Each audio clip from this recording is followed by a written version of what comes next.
Hey guys, turkey season is in full swing right now, and if you are planning on getting after it, make sure to pick up some Meat Eater Phelps turkey calls to stuff into the old turkey vest or into your fanny pack right now. I carry a few different things. I like to use mouth calls, and I like to use pot calls. Mouth calls or diaphragms, I like them because it gives you hand-free calling, meaning when you're working a bird up close, you can have your gun on your knee, finger on the trigger, ready to roll, and still be making turkey sounds. I like pot calls because I just like pot calls. I enjoy calling with a pot call. Whatever direction you go, including a box call, which I don't personally use too much, but they're fun and great, and I started out with them. Yanni, on the other hand, one of my main turkey hunting buddies, he loves box calls. And what's funny is I'll now and then look to him and give him the look that means get out your box call and find us a turkey. So it's not that I don't like him. I just have Yanni use his. Then I don't have to carry it. Go to Phelps Game Calls. Get calls that are made in the USA and get calls that'll get them close.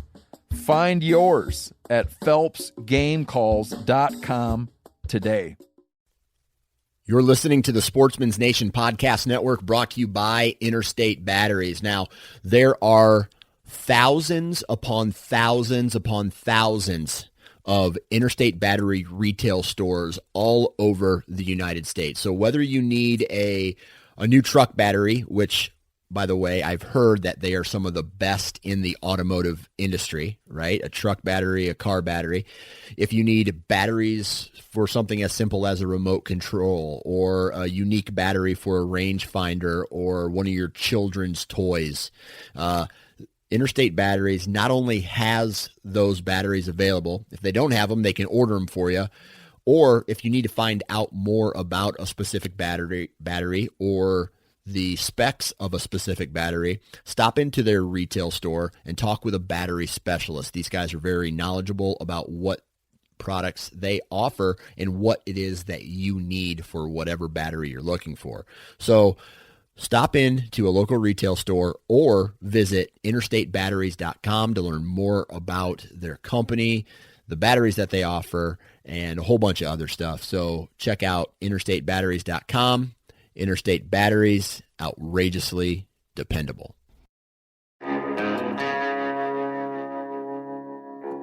My name is Clay Newcomb, and I'm the host of the Bear Hunting Magazine podcast. I'll also be your host into the world of hunting the icon of North American wilderness, the bear. We'll talk about tactics, gear, conservation, but we'll also bring you into some of the wildest country on the planet, chasing bear.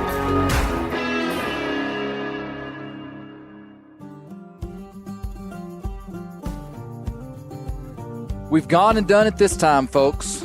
We've got Uncle Ted Nugent on the podcast. We have a very interesting conversation with him, replete with 3 separate impromptu serenades, guitar serenades that you're going to have to check out. In the conversation, we talk about the threats to modern hunting. We talk about Ted's hunting roots. We talk about how he stayed clean and sober for 72 years. We talk about Fred Bear. We talk about some poaching. We also talk about high fence hunting. Interesting stuff. You're going to enjoy this podcast with Ted Nugent. And you got to listen to the very end to hear him sing Fred Bear. It's right at the end. Wait for it. Ted Nugent is planning to use some Northwoods this year. Ted drew a tag that he's excited about up in his home state of Michigan, bear tag, and he's going to be using some Northwoods bear products. These guys make the highest quality, best commercial bear scents that I have used. Northwoods Gold Rush is my go-to thing. I talk about it constantly. It's a concentrated fryer grease additive. So you can add it to used fryer oil that you'd like get from a restaurant or get done with a fish fry, put some of this concentrate in it. Or you can buy new oil from the store. A lot of times if I don't have fryer oil, I will buy gallon jugs of canola oil and mix the Gold Rush right in it. Check out northwoodsbearproducts.net. W Hunting Supply. These guys are your go-to source for everything that has anything to do with a dog. If you need collars and leashes, custom nameplates, if you need Garmin equipment, if you need tracking collars, if you need a no-bark collar. Do you have a dog that barks too much? Get a no-bark collar from W Hunting Supply. Buddy Woodbury and his team up there in Yacolt, Washington are geared up and ready, and they're known for superior customer service. They use the products they sell. Check them out. Any kind of dog hunting, any kind of dog stuff you need. W Hunting Supply. CVA muzzleloaders are the best muzzleloaders on the market. They've got an incredible guarantee on their guns. Here's what it says on their website. They call it the best muzzleloader you've ever shot guarantee. Purchase any CVA Acura Series muzzleloader and test fire it up for up to 2 weeks. If you do not agree that your Acura is the best muzzleloader you've ever shot, just ship the cleaned and undamaged guns back to us. It gives the address along with the store receipt as a proof of purchase. The return package must be postmarked within 15 days. The full refund of the purchase price will be made within 2 weeks. That's a pretty darn gutsy guarantee. These CVA muzzleloaders can back it up. I want to talk to you today about their Acura muzzleloader. It's a breakover muzzleloader, and it's the most accurate breakover muzzleloader you can buy. Breakover just means that it's very easy to clean, very easy to deal with. You don't even need any tools. Check out CVA.com to get geared up for this fall. If you're listening to this podcast on Thursday, August the 20th, 2020, you can get 20% off of select men's and women's styles of First Light gear. This is their opener sale. And you're going to be real disappointed if you listen to this after the 20th because the sale's not going on. It's going on just today. If today is in fact August the 20th. The First Light opener sale, 20% off, a whole bunch of gear. Check it out.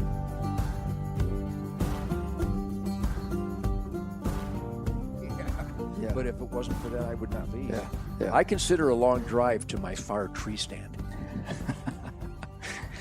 Well, I'm here with Ted Nugent.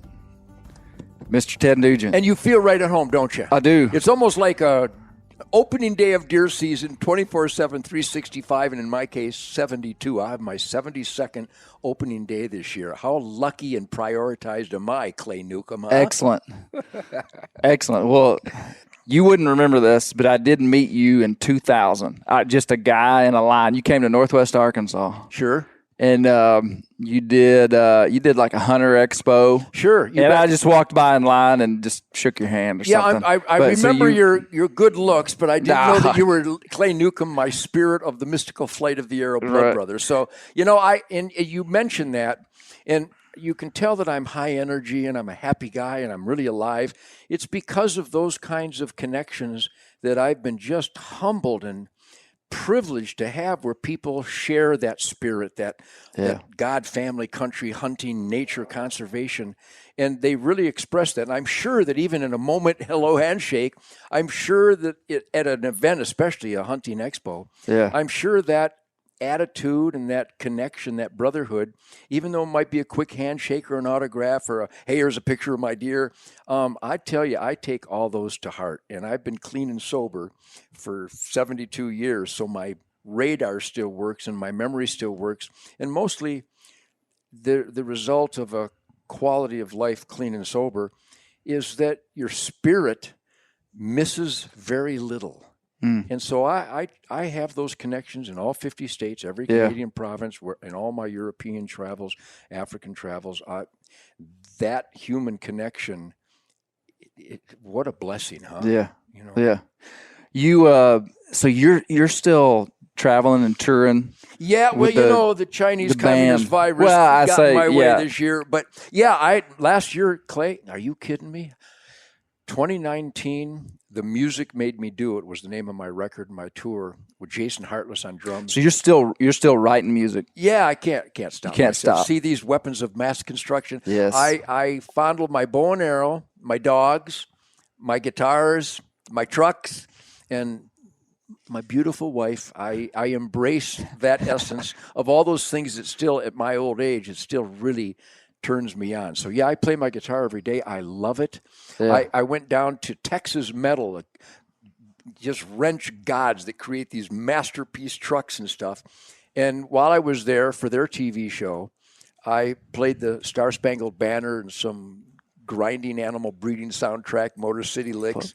And so everybody, there's a great musical connection, obviously. Yeah. And I still love that stuff. You know, so you're very passionate about your music, but you're obviously very passionate about your hunting. Very. Where do those intersect, or which one has more influence inside of your life? Well, they'd be asking me which dog, which leg you want to cut off. Yeah. No, I was born in Detroit, 1948. Yeah. And a lot of people don't know this because they probably went to school in America. Detroit was the arsenal of democracy. Have you heard that term? Nope. See, you were anti-educated in America. A whole bunch of things you haven't heard about. Detroit, arsenal of democracy. That Herculean work ethic and patriotism and drive of excellence and productivity, so you're an asset to your family. Instead of making trucks and cars, Detroit started making tanks and howitzers and ammo and bombs and jets.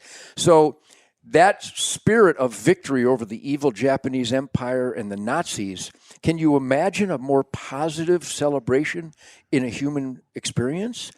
The world was jeopardized. Life itself. And Detroit was a manufacturing powerhouse. Yeah, so that work ethic permeated everybody. I think not just Detroit, but all across America. But Detroit, it was so universal, so ubiquitous, and especially with my mom and dad, the discipline factor. But my dad, Clay, all right. Hands are in the air. Hands are in the air here. Here's the eyes closed. Here's the moment of infamy. My dad was already a follower of Fred Bear and a bow hunter when I was born in 48. And Les Paul had just electrified the guitar a few years earlier. And it was at that time that Chuck Berry and Bo Diddley and Lonnie Mack and Duane Eddy started unleashing these noises, these intensities that had never been accomplished on any other instrument. I fake a keyboard thing. They wish they could bend a note like we do. And so what an aura, what a firestorm of inspiration. The mystical flight of the arrow, which every kid, of course, every child had a bow and arrow and a Red Ryder BB gun. I actually have one right there, my Daisy Red Ryder BB gun. Yeah. So every kid, we all made slingshots. Yeah. And we all cut inner tubes. Now, you were in the city of Detroit, though, so it wasn't like rural. Your dad would go up north, and that's a big thing in Michigan. Up north. Go up north. Yeah. So these guys worked down in the cities in the southern part of the state and then went up and hunted the north. But unique to my birth in Detroit, it was Detroit proper. You could see the skyline, but the Rouge River flowed through the area, which is why Detroit in every major city was founded. You needed waterway. Right. Well, that waterway still winded through the entire area, even into the suburbs and beyond. And it was a wildlife paradise. The pheasants, the quail. There were no deer at all, but beavers and coons and possums and muskrats and skunks and river rats and squirrels and ducks and geese and just all this wildlife that mesmerized me. And with my homemade slingshot and some really good-looking marbles and pebbles, I learned the stalking, stealth, excitement, and especially with homemade bows and arrows. And I still have my first 1955 yew wood longbow. I still have it. From 1955. 1955, yeah. Were you naturally like a really good shot? I mean, like my kid, I've got 2 boys, 2 girls. And a couple of them, you can just tell, are naturally more inclined to just pick up a bow, when they're 4 years old and hit what they're aiming at. Were you natural? Clay, I wish I was still that natural. I'm not kidding. You should do an interview with my cousin Mark, because we were on a nonstop safari from the time we were 6 or 7. Muskrat, coon. I had the Songbird Grand Slam by the time I was 8.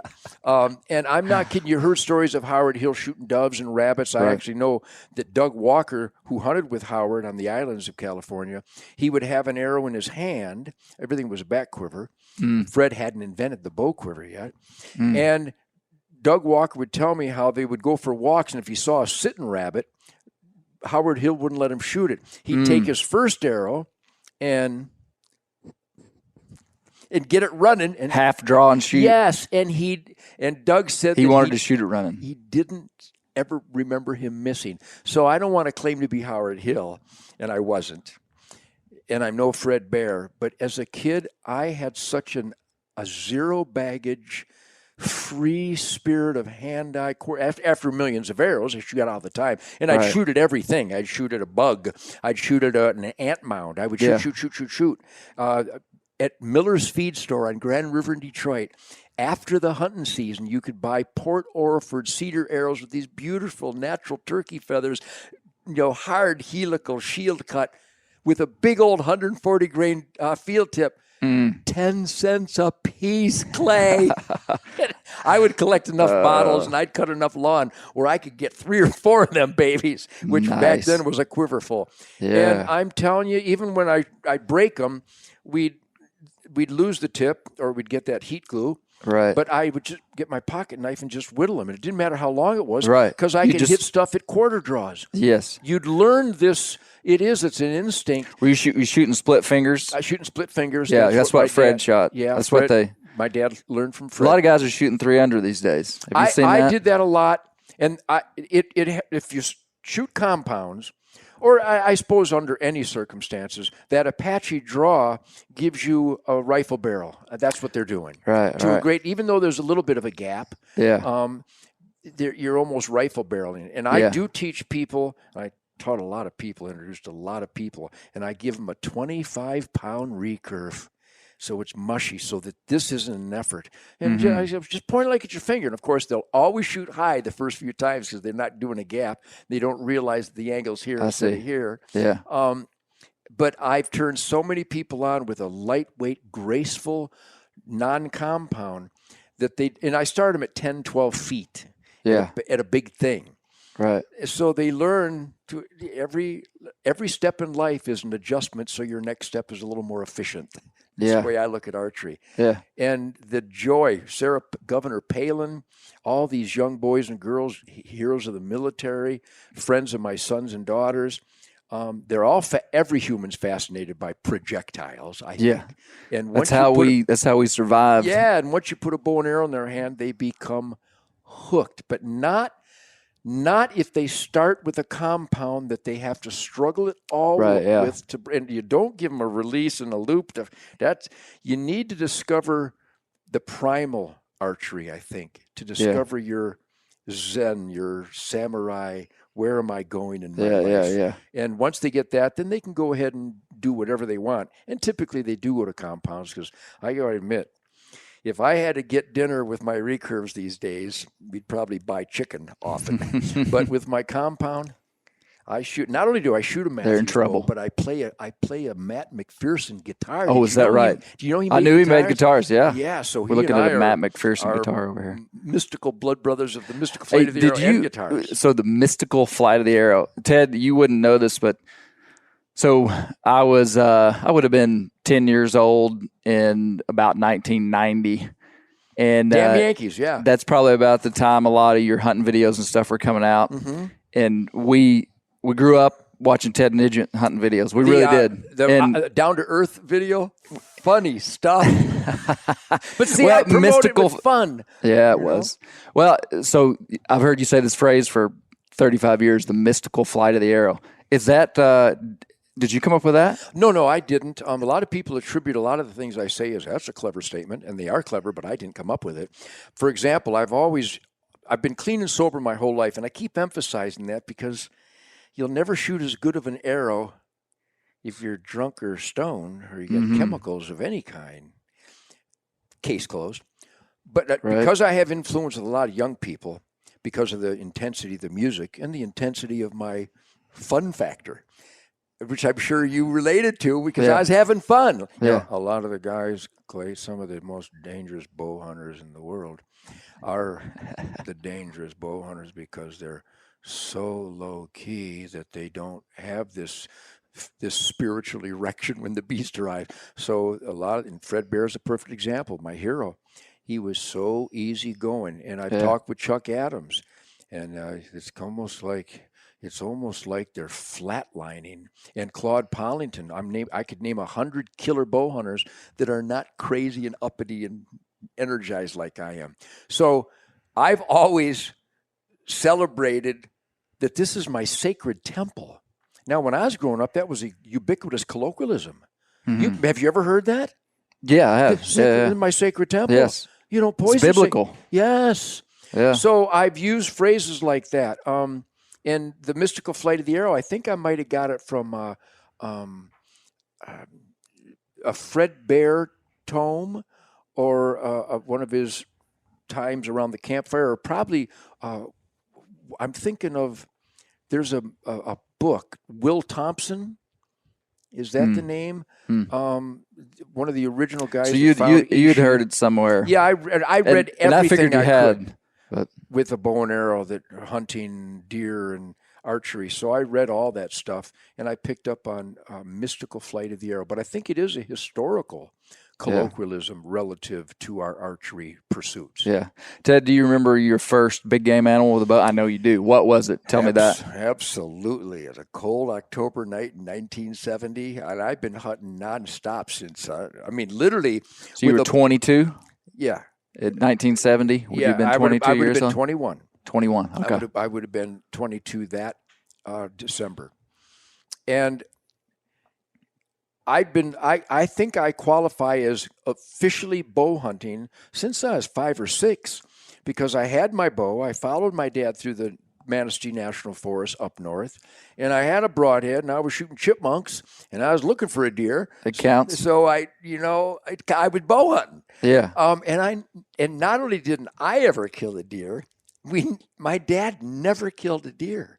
We never killed a deer. We went every year.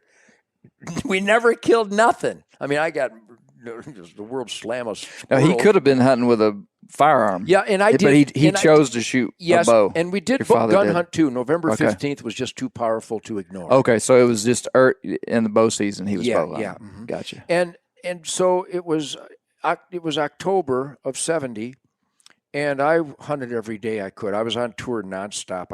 I did 300 concerts a year, sometimes 350. So I'd have a week or two to bow hunt. And I still didn't understand the rut yet. We didn't know nothing.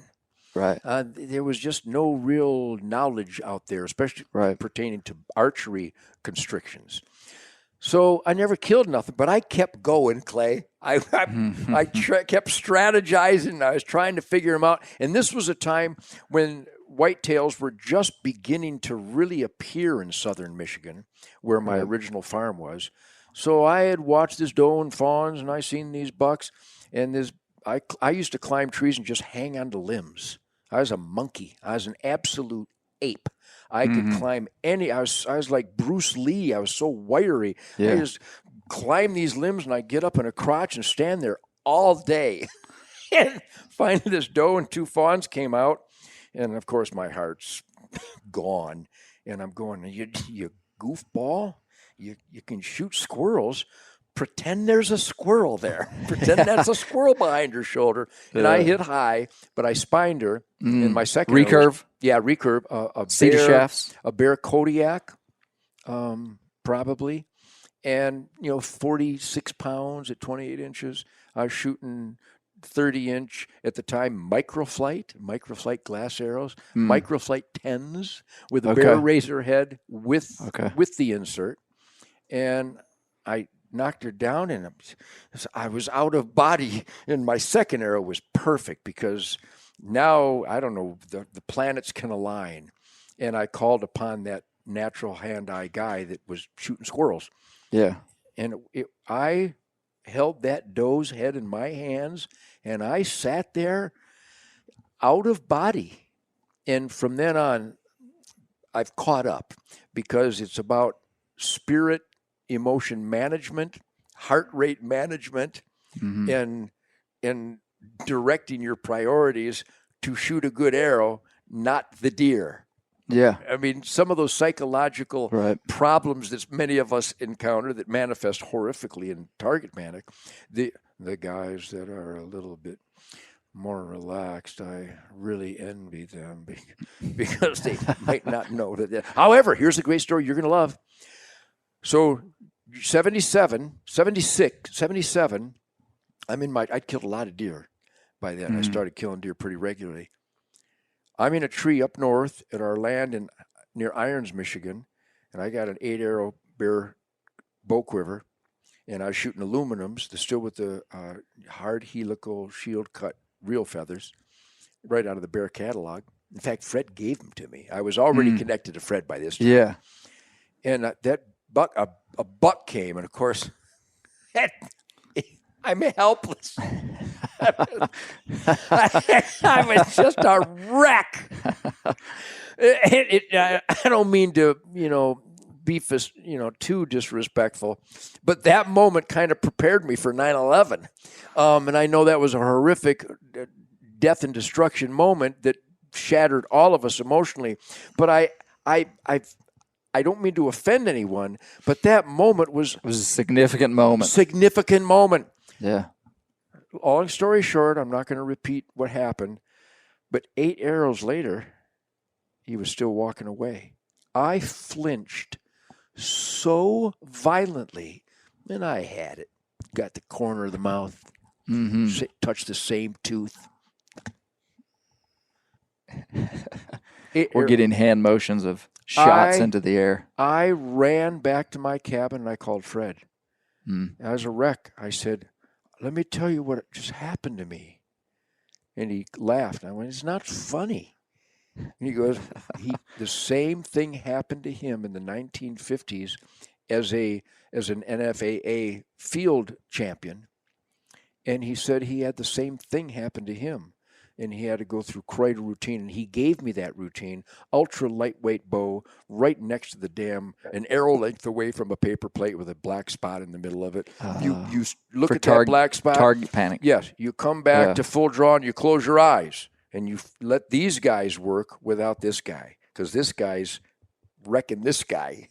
Yeah. The eyeballs somehow inflame and enrage the psyche.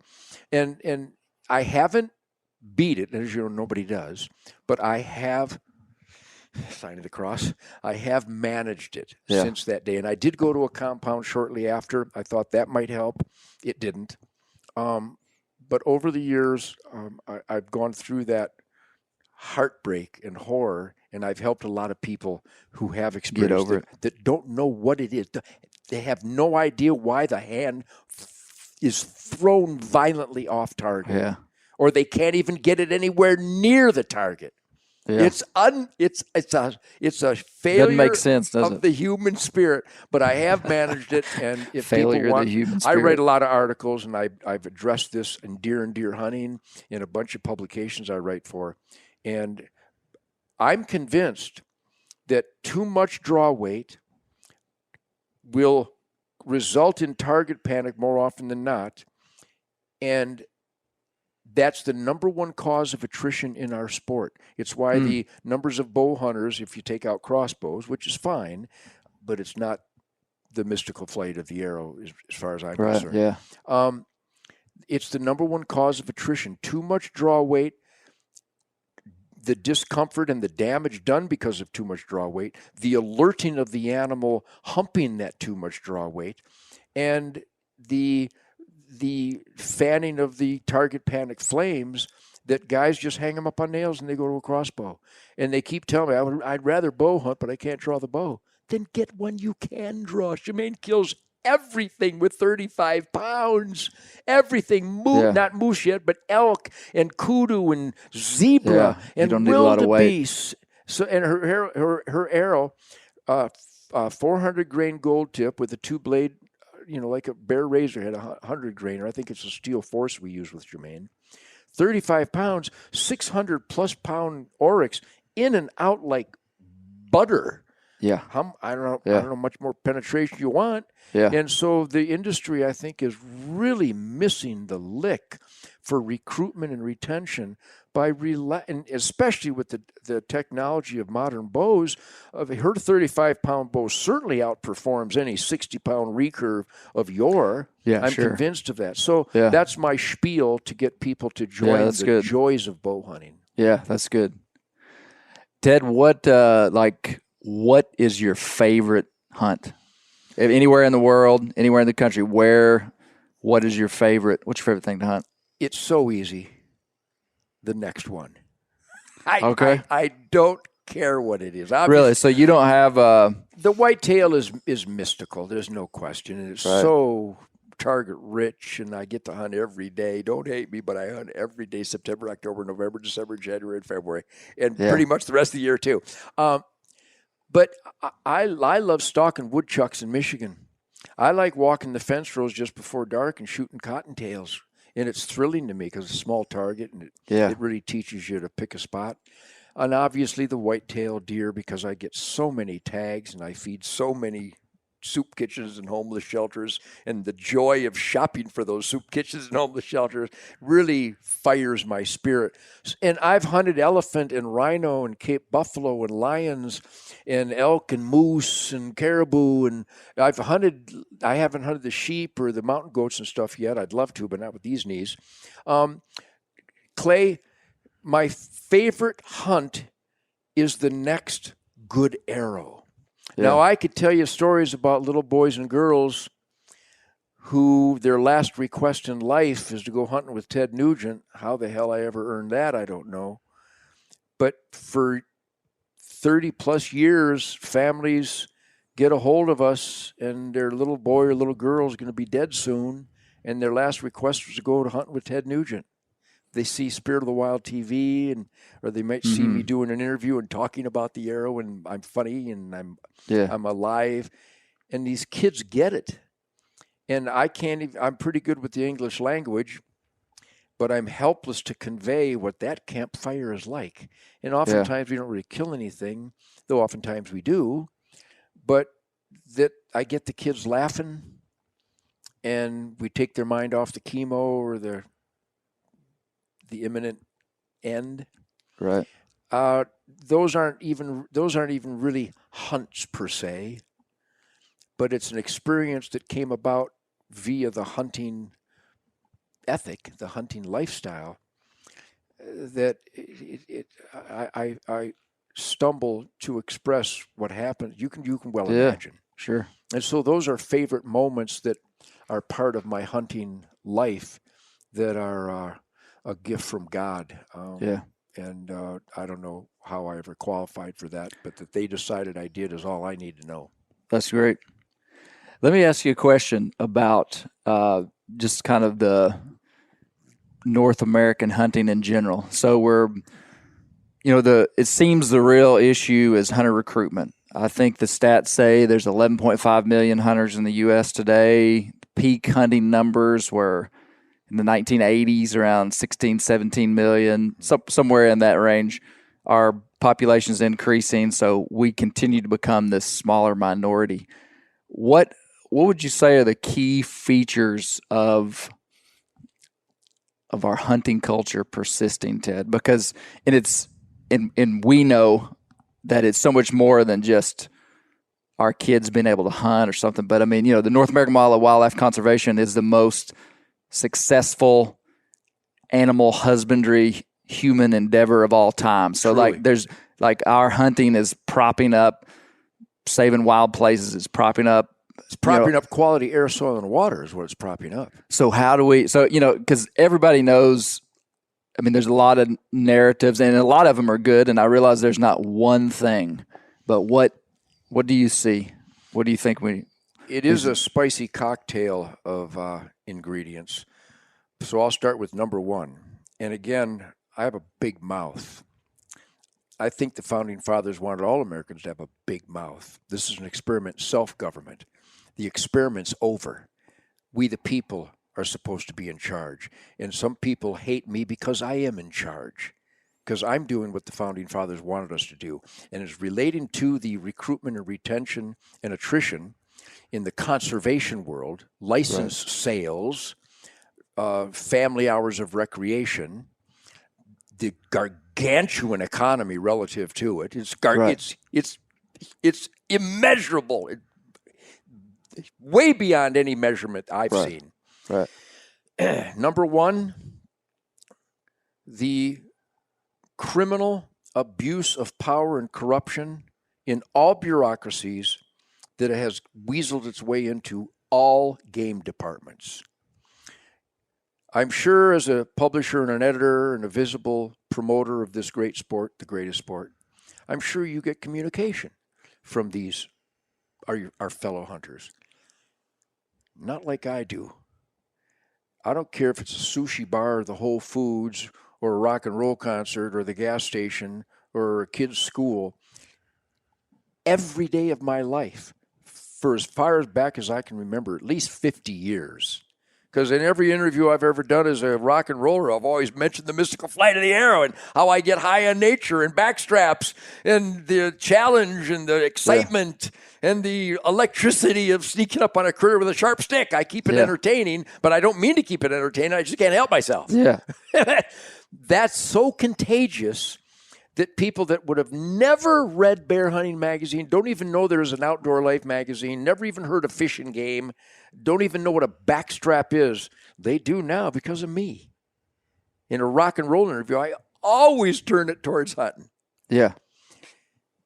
And the game laws are so absurd and anti-science, anti-wildlife management, that I am bombarded constantly with angry, frustrated people quitting because they got a ticket for not having their bow case zipped or for moving an apple closer to their tree stand, Clay.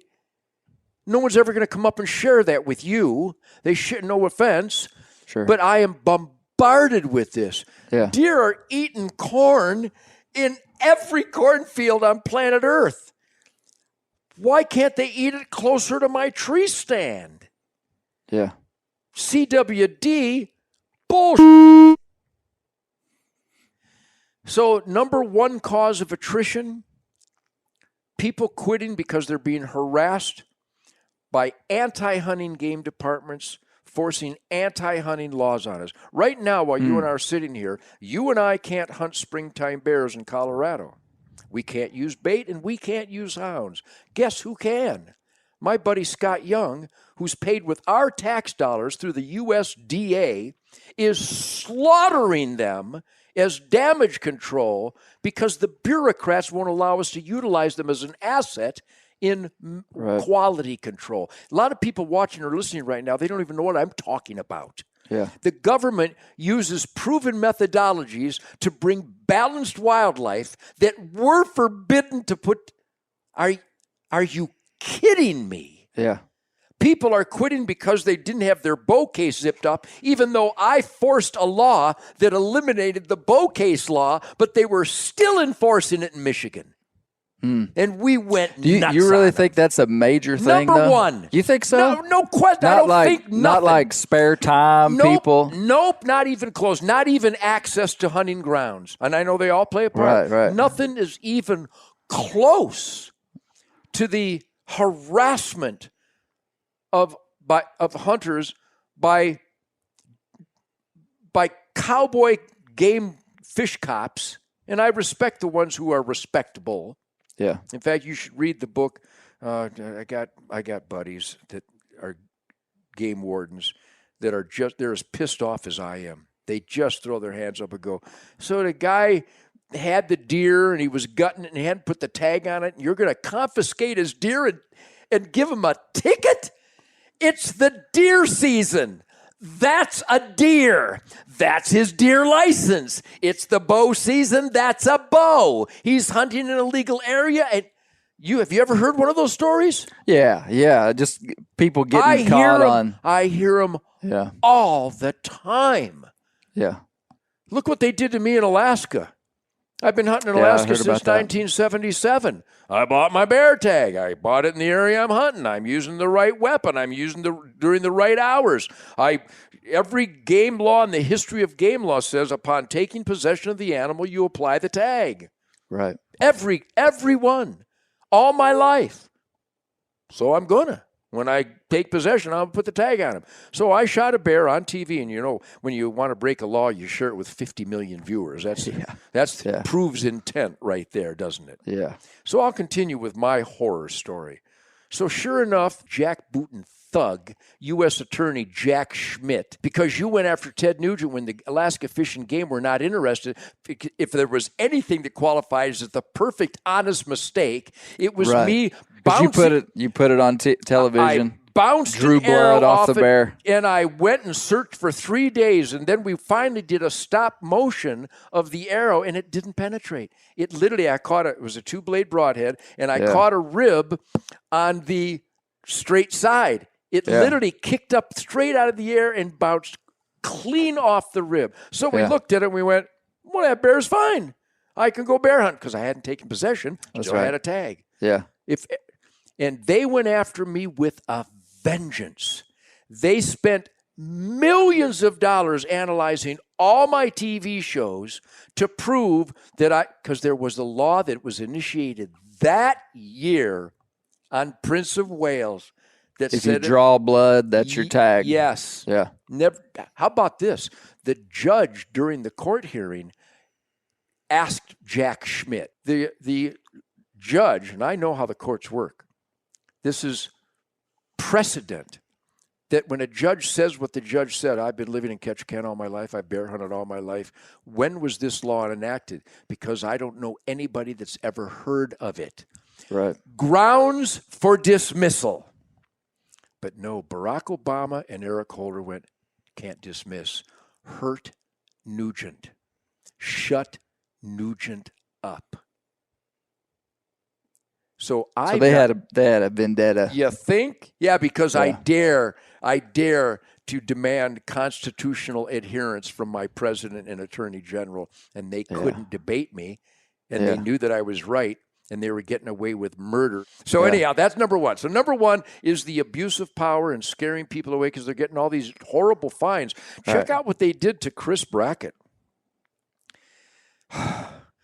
So he shoots a buck, and he wasn't sure of the shot with a muzzleloader. You know Chris Brackett? Yeah. Now, do you know the story? I think I do. And you're about to know the whole story.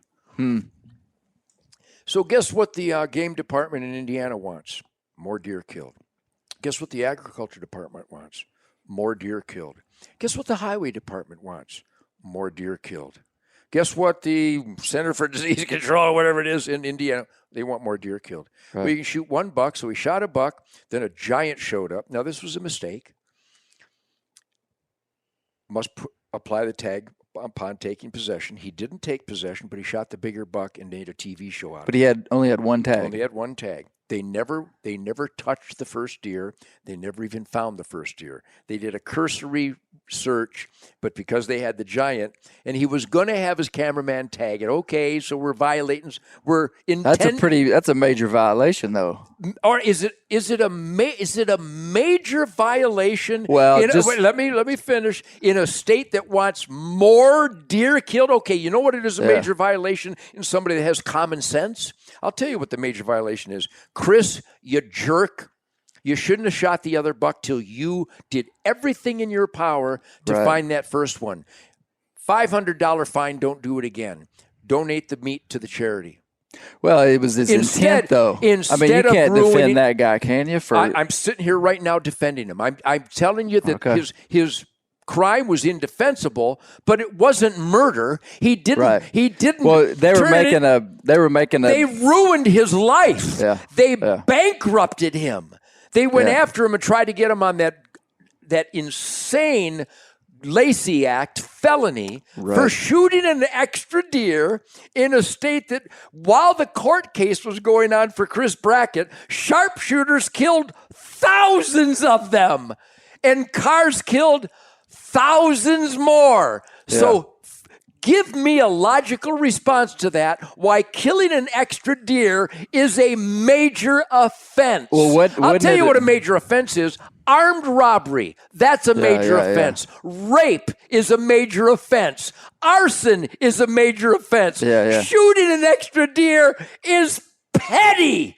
They want more deer. And if I was the judge, I went, Chris Brackett, you're a dirtbag.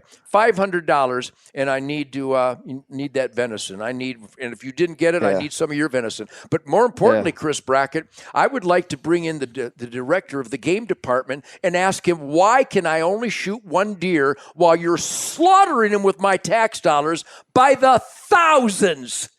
Yeah. And then I would indict that guy for being corrupt. Yeah, I don't think we can overlook though that they were trying to. I mean that his motivation. Well, his motivation though, which was different than yours with the bear. Ruining your life and being a prick is. I'm just saying his motivation was the perceived motivation. Deceitful, no doubt. $500 fine. And that he was making a television show. Deceitful. And that was major. Because the TV show has nothing to do with it. It maybe shouldn't in the court of law. Of course it shouldn't in the court of law. But it does. Just like it did with your thing, though, right? Well, I don't think my TV show had anything to do with it because my celebrity and my voice it eclipses the TV impact. If I didn't have a Spirit of the Wild TV show, I'd still be doing media like it did today of 20, 30 million people condemning the Democrats that side with Antifa. So I don't need a TV show promoting hunting to give me a voice because I demand a voice because I'm a free American. So you're right. But be careful, Clay Newcomb. Major offense? When did killing a deer become a major offense? I see your point. I really do, Ted. Thank you. I see your point. But also see inside the context of hunting. Now, see, you took it outside the context of hunting, which is fair. Because it's much bigger. That's fair to do. I mean, a major offense, yes, I see what you're saying. But inside the... Am I over-modulating here? Inside the context of hunting, we'll turn him down just a touch here. In the context, if I'm guilty of anything, it's over-modulating. Inside the context of hunting, that I see that as pretty significant, though. I mean, because I'm with you. Significant. Your whole position, and part of the reason I'm here is because I respect you at the level that you have a value system that you live by. Yes, I mean you have ethics. A value system. All right, here's the value. I mean, let's talk about the value system specifically for a moment. Ethics are about doing the right thing. Do you know that oftentimes an illegal act is the right thing? How about when I see a deer bleeding to death stuck in a fence, right? Ted Nugent is supposed to call a bureaucrat to put this deer out of its misery, in a couple hours, maybe tomorrow? Yeah. It would be against the law for me to dispatch that deer, which I've done many times, because the law is immoral. And I think when you take that kind of condemnation and ruin a person's life over killing an extra deer and not tagging the right deer, all right, it's a crime and it's unethical. $500 fine. Right. That would have hurt him plenty, but not ruin his life. Well, the ruining of his life came from the social consequences of that, though. No, even more than those were not social consequences. Those were jackbooted bureaucrat. No, you can't find me a human. Stop hunting. Stop doing your magazine. You go on a crusade and find me a human being that knows about Chris Brackett shooting an extra deer, so we can get that social comment. Nobody knows. Well, I'm again talking inside the hunting world. But be careful. His reputation. But be careful. Inside the hunting world, you'll find people who hate me because I bait. Fred Bear baited. They hate me because I shoot a lot of deer. I have to shoot a lot of deer. So in our own hunting community, you got some inbred cannibals that are so elitist and judgmental, and they play no role in any thought pattern or conduct of mine whatsoever. The worst human beings in the world are people that turn on their own. And because I get to kill a lot of deer legally and ethically and provide venison by the tons to my fellow man, there are people in our industry that absolutely curse me, and they can kiss my. And in fact, I don't even need to kill more deer this year, but I'm gonna, just to piss them off because they're so small-minded. So I went hunting too much. Nobody ever said. Who says you hunt too much? Well, I get these from different publishers and people in the industry. They're really angry. They think you're a game hog. Really, I shot 469 pigs from a helicopter one day with my machine gun. And guess who thanked me? The game department, the landowners, the environmentalists, and the agriculture business. Shut up! We have such ignorant, small-minded doofuses in our hunting community. That's just a lunatic fringe. The vast majority. Here's one. Well, they would be in anything. Go with me to the SHOT Show and just follow me around. Stay back about 50 feet and follow me around. I have a love affair, a blood brotherhood, spirit connection on intellectual and decency and conservation, wise use levels with the majority of sporting families in this country that my haters hate me even more for. It's unbelievable. So, I don't think my poop doesn't smell. In fact, I'm quite proud of the aroma. But I know that my intellect and my moral guideposts have forced me, along with my drill sergeant dad, to just conscientiously choose the right thing to do. Yeah. And I have. And people will make up that I'm a draft dodger. Never dodged anything. That I'm a child molester. You look at the internet, Huffington Post, Salon.org, Wikipedia. How about in New York, I was banned from saying thank you to the NYPD last weekend because according to the New York Times and Governor Cuomo, I'm an anti-Semite, I'm a racist, and I'm a homophobe. Obviously, they don't know my Jewish, black, or gay friends.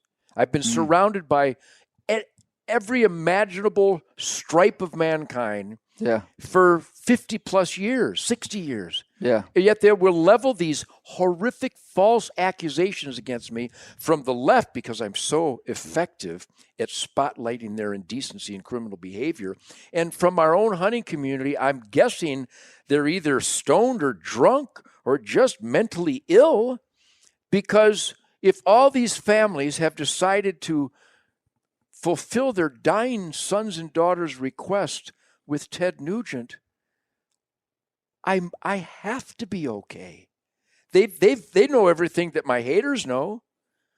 What more stamp of approval could a man beg for than for a family in that emotional trauma and heartbreak to include the old guitar player? I must have done something right. Why do you and this is just the oddest question. But they all are. I would ask you if with these we weren't in this format. Why do you want to focus on those that are against you so much? I don't. Ted? Never do. I'm responding to something you brought up. No, I don't. Okay. If you follow my average day, I bet maybe during and I'm very active. I do media all the time, and I have my own Ted Nugent Spirit Campfire. Write for all these publications. Positive celebration. Right. Good. Fun. Conservation. I hate you because you hunt over bait. Eat me. Just for that, I'm going to hunt over bait even more. Fred Bear hunted over bait. 90% of American hunting families in the Midwest hunt over an attractant. So that guy doesn't hate me. He hates all those families. Yeah. Beautiful. That's all we need to know. That's an official dirt bag right there. Yeah. Hey, let me. And by the way, I'm focusing on it now because I mentioned that it's the harassment that is the core of attrition. People quitting because they're getting that was the original question, wasn't it? What are the factors that are hurting us as and access to hunting land is one of them, but not crucial, because everybody's got an uncle or everybody's got a buddy, and there's plenty of state land. And I know it's a consideration in some instances, and the cost is going up. So these are all things. But this thing that we just focused on just a moment ago is the inbreeding and cannibalism and the hate by a lunatic fringe in our sport. Like, I can't believe you have a sight on your muzzle loader. Right. Can't believe you use a scope. I'm not supposed to be really accurate when I kill the deer? See, this, you've seen it. Oh yeah. So that is an element that we can crush by identifying their indecency and ostracizing them, so that none. So of there's you just told me your strategy. So you think that we need to call out those people, because what you're saying is we need unity inside that sport. I mean, we need. If you don't want to hunt over bait, no baiter ever said. But is the right thing to do to call those guys out as crazy, or does that not make it more divisive, Ted? Oh, I like division. You know the division I like? I like the division between families that go shopping in Seattle and the people who are burning down Seattle. That's a good division. I like the division between a guy who goes to the bank and withdraws from his own account versus the bank robber. I'm with you. Division is good. So we have to so you think unity will come inside the hunting world, and that's what we're talking about, through calling out these guys that would be, anti-hunting hunters. Guys, I can't believe you use training wheels. If you're a real hunter, you use a longbow. Yeah, and I'm all for teasing, and I'm all for cute little, back and forth. But these guys are just nasty. And again, it's a lunatic fringe. That's in every aspect of life, though. No doubt. There's these people that are like that. You know where it's not? I raced professionally for 12 years with Parnelli Jones and Mickey Thompson and Ivan Stewart. It didn't exist. The guy that raced for Ford never said a bad thing about the Chevy guys. It was camaraderie. I'm in the music industry. How do we unify people, though? Like, I hear what you're saying about, I understand your philosophy there about, like, calling out the bad guys. Yeah, it's a proven methodology, actually. You should come up. I've sold out all my hunts again this year. I have 12 to 20 people at my hog operation in Michigan every weekend, September, October, November. The greatest human beings on the planet. They support any individual choice, methodology, weapon, system. Most people do. The haters and the squawkers are a thin lunatic fringe, but we really are united, except that you have some of these judgmental people find their way into the outdoor writing community. Now, there's less of it than there was for a while. I'll never forget Outdoor Life was telling us that we shouldn't wear camo in public and avoid the hunting issue. Huh?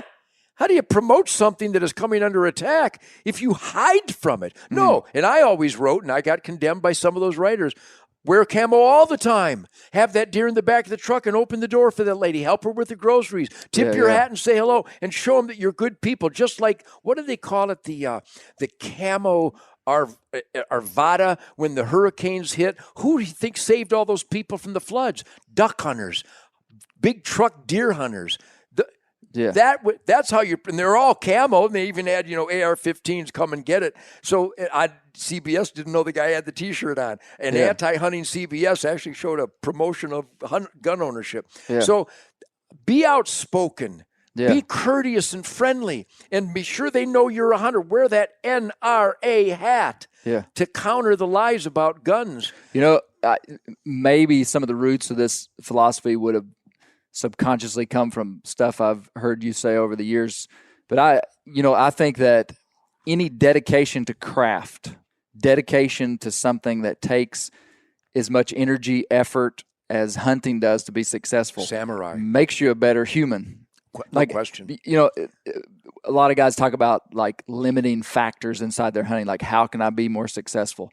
And what I always say is that the way you can be a more successful hunter is to be a better human outside of hunting. Absolutely. If your family's in order, if your finances are in order, that's why if your life is in order, then you're going to have more time to unite here. So I always take hunting as a position of, hunting is not salvation. I mean, it's not, it's we might be dedicated to something else that could do a similar thing. Maybe not as fun, not as good, but dedication to craft gives you the opportunity, can make you a better human. And that's what I say to our hunters is pursuit of excellence, goodwill, decency, ought to make us better. Neighborliness, positive spirit, generosity, caring, not being judgmental. If you don't, I've never said, well, you're not as good as I am if you don't hunt. I go, not everybody's a hunter. Not everybody's a a wool rancher. I'm glad you do it because I like my wool clothing, but I don't have a sheep herd. I mean, it's about excellence, samurai, life, liberty, pursuit of happiness in your given calling. And you're absolutely right. That's why I mentioned my campfires. And I've been doing this since the late 60s, sharing campfires. Boy, you could become, jaded on the positive side. You could become convinced that the world is perfect if you just came to my campfires every weekend in Michigan and Texas. These are the greatest people, entrepreneurs, and work ethic and fun and positive energy. And we talk about charities, and we talk about guidance in schools and challenging elected employees to adhere to their constitutional oath. I'm telling you, I am not the weird guy. I am that rancher. I'm that hardware store operator. I'm just happen to be the guitar player, and I promote the things that turn me on the most. But I also promote my welding buddies and the mechanics and the plumbers and the teachers and the cops. So you're absolutely right. You find a person who's really a dedicated hunter. It doesn't mean they have to kill a deer every year or a big buck or focus on trophies, even though a good woodchuck is a trophy to me. But you'll find that the inescapable discipline of stealth, marksmanship, mystical flight of the arrow, Zen, that as they pursue and discover upgrades incrementally in those pursuits, they're going to be a better teacher. They're going to be a better father, a better husband, a better brother. I'm convinced of this. I call it the spirit of the wild. And I think we can go back to the Aborigines, the Native Americans, with Cochise and Crazy Horse and Sitting Bull, and the oneness with the great spirit that they always referenced. And the lyrics to My Great White Buffalo that came from divine intervention on a jam session. I didn't know the legend of the Great White Buffalo, but I sang it lick for lick, spontaneously. I made them up. The lyrics came, I think, because of the spirit that I've discovered and that I've been saturated with from learning to get close to that quail on the Rouge River in Detroit in 1954. Yeah. It's not just physical. It really is spiritual.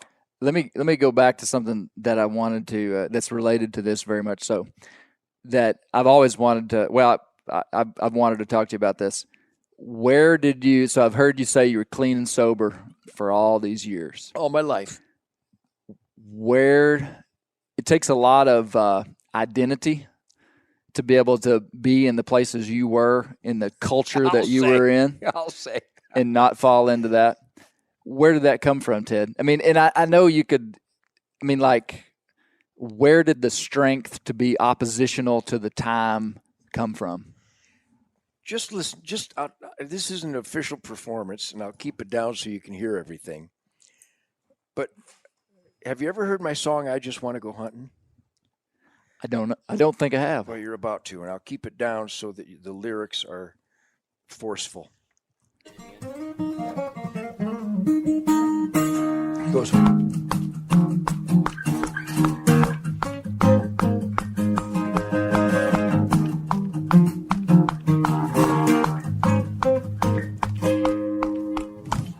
I was always different.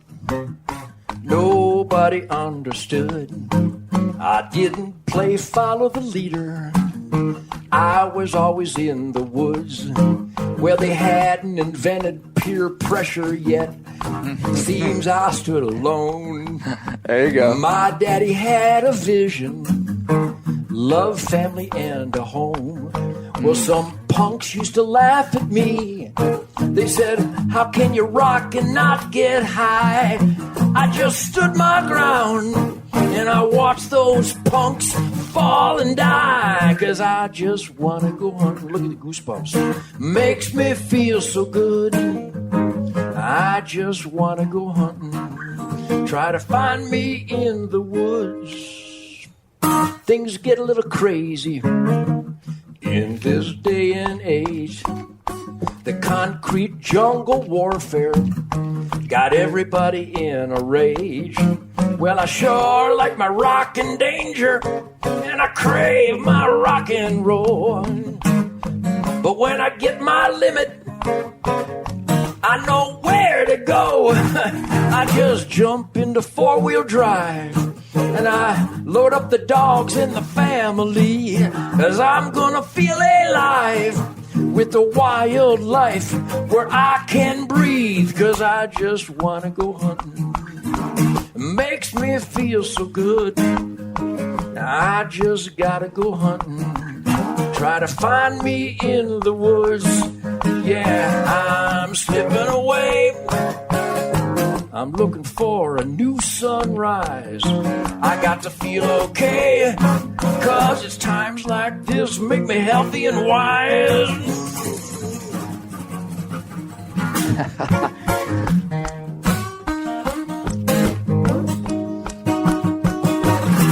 God told me in the Bible, he said, go ahead, whack 'em, Ted. So I'll take my kids hunting, so I don't gotta hunt for my kids. We like to jump into four-wheel drive.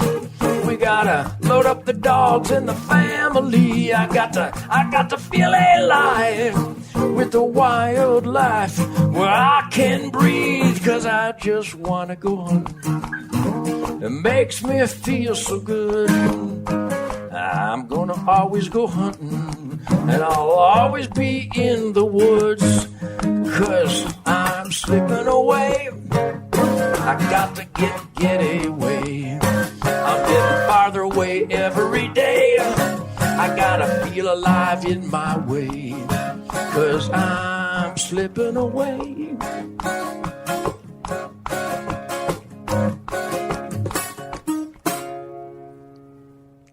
That answers the question.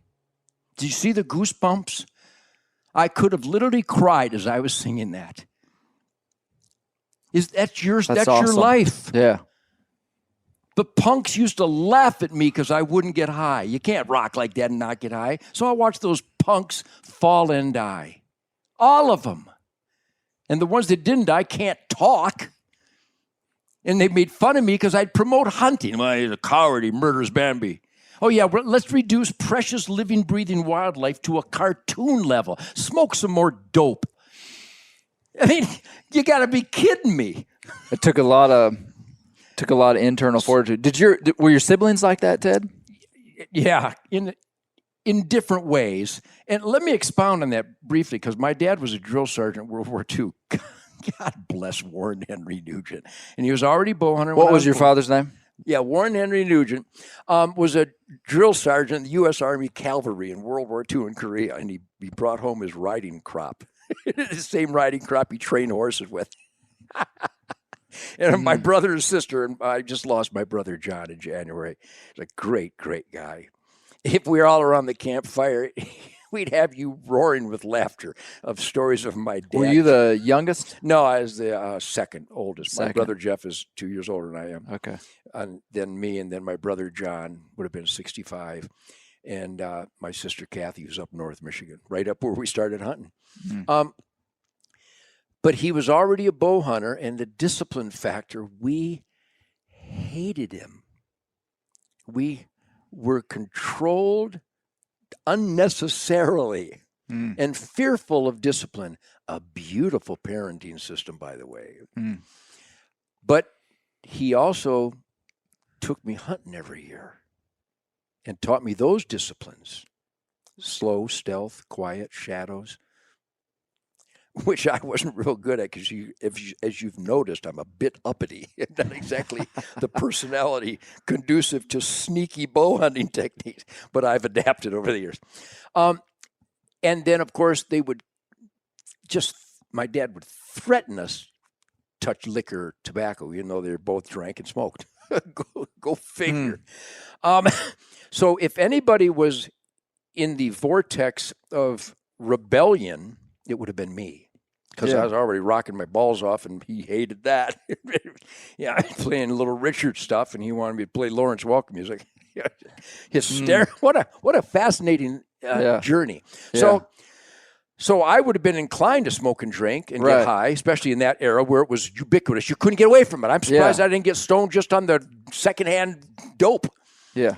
But I realized, luckily, my dad's discipline I would have dismissed and rebelled against, except by the age I was 12 or 13, I'm struggling to play killer Chuck Berry, Bo Diddley rock and roll. And I saw these great musicians, much better than me. I watched them drink and lose their musical touch. I watched them get high, and they were always late. And they forgot the arrangements. So now my dad's discipline now had a pragmatic indicator that if I really love the music, which I really love the music, that's a great lick, isn't that song? Yeah, it was good. It's a great lick. That's a rockin' lick on an acoustic guitar by Matt McPherson. So I never wanted to be a rock star. I never wanted to make platinum albums. I just wanted to make music. The music drove me. You know, they say the guys get in it for the chicks. I adapted to that later, but I wanted to just make music.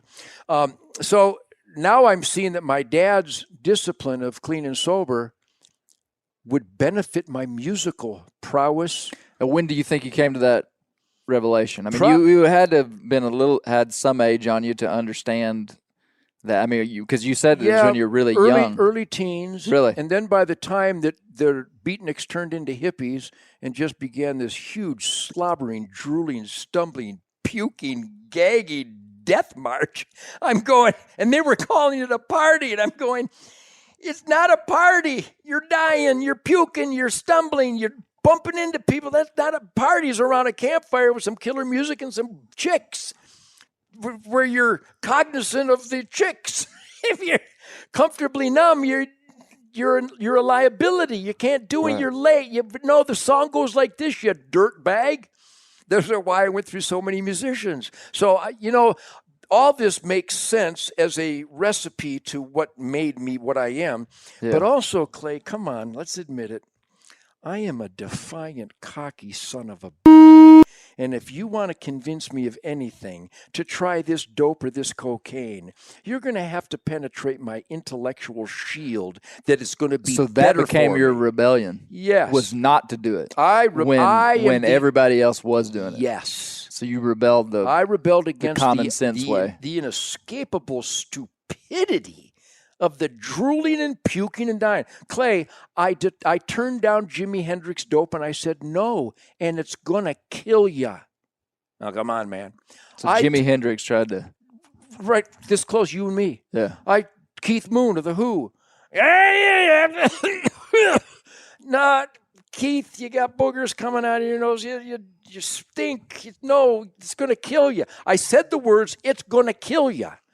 Jimi Hendrix, Keith Moon, Bon Scott, AC/DC, John Belushi, Sam Kinison. Luckily, Sam sobered up, and then he unfortunately died in a car wreck. Over and over again, John Entwistle, The Who. I go, no, I don't know. It's going to kill you.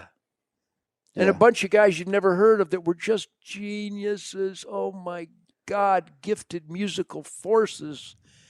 And they thought they had to, just like...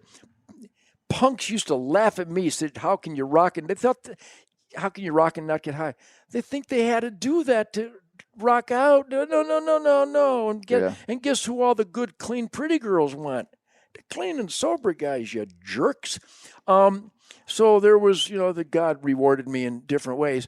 But so that song articulates the clear and present system of decision making. And again, it goes back to the discipline. You had to do the right thing or my dad would knock your block off. Remember the term knock your block off? Mm-hmm. He really would knock your block off.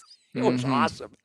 And if you could meet all my sons and daughters and all my grandkids, Poppy, I'm a force for Poppy. How many grandkids do you have, Ted? I got 11 of them. 11 grandkids. And when I show up, all of a sudden things get a little bit more organized. And even though they all shoot and hunt and we love off-roading with Poppy and they love wrestling, and I if there's a woodchuck in their garden, they know who to call.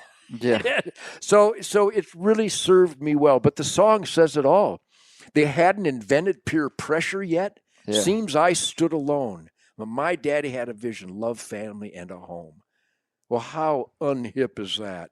how cool am I? How prioritized? How smart was I?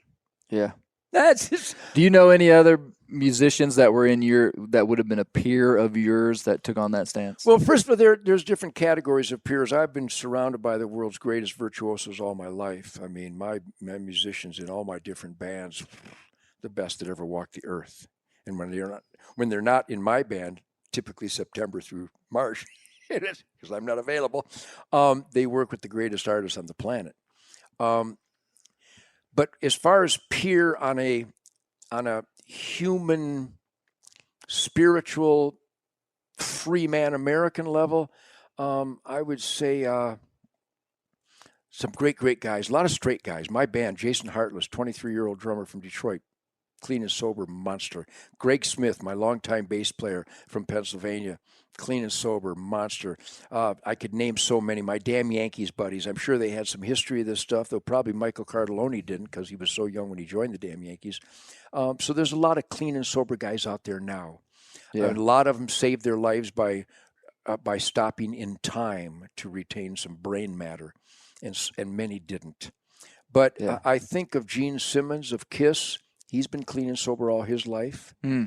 I'm hard-pressed to think of someone else. Maybe Ricky Medlock of Blackfoot and Leonard Skinner. I think I had him on my Spirit Campfire recently. And if he hasn't been clean and sober all his life, he is so upbeat and so tuned in. And as an Indian, as a Native American, he and I really have a bond. Mm-hmm. And I would venture to say that Ricky Medlock's never been stoned or drunk because he's just too tuned in. He doesn't miss nothing. In other words, I test my friends by just flicking a pick in the air, and the ones that catch it, I feel closer. You gravitate towards them. Hey, so, okay, now I've heard you talk about your guitar playing. Like, it's a beast. Okay. Okay, we're not on the air, and you're not talking about yourself. You're outside of your body. I often, when I play my guitar, I am, by the way. I swear to God, I'm a fan of the music. So okay, the fan so here's my honest hand. question, and I know you're going to give me an honest answer. How good of a guitar player are you? I mean, I know you are great. I'm as good as anybody that's ever walked the earth. I don't care who you mention. I know them all. I've probably played with them all. And I've got no reason to not believe you. The songs I've written are monstrosity soundtracks to people's lives. Who are some of the other great guitar players? There's so many. I mean, my guitar player, Derek St. Holmes, for so many years, Ricky Medlock, Billy Gibbons, Tommy Shaw. They never mentioned Tommy Shaw. He's a monster. Certainly Eddie Van Halen, and certainly Clapton and Page and Beck and Brian May and Sammy Hagar's a monster. Sammy's guitar player, Vic Johnson's a monster. Ronnie Montrose was a monster. Of course, you go back to Dick Dale and Lonnie Mack and Duane Eddy and Chuck Berry and Bo Diddley.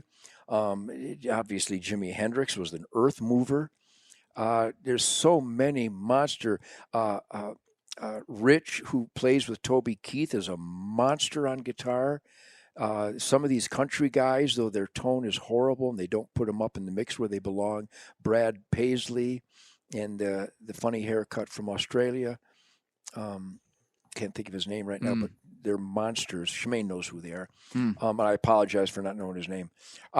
So guitars are such a sensual, individual expression. I mean, I want you to play Fred Bear for us. I will, but this is my electric guitar. This is my Gibson Birdland.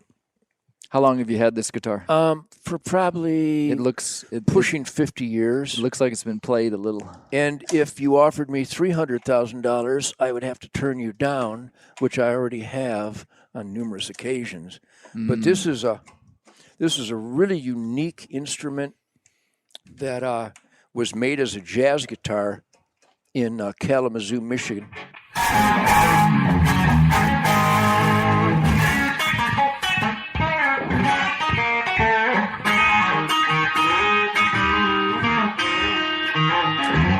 What kind of guitar is this? This is a Gibson Birdland, Byrdland.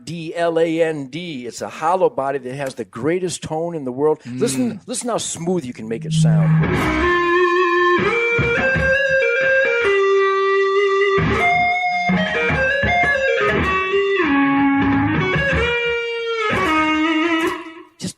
then you can make it sound really nasty.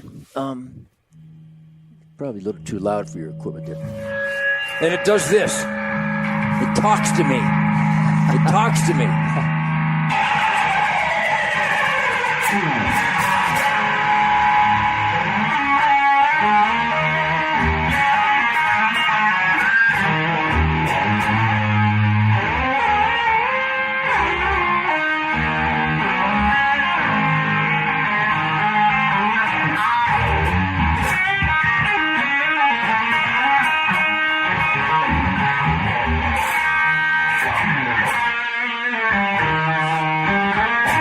Oh, here we go.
There it is.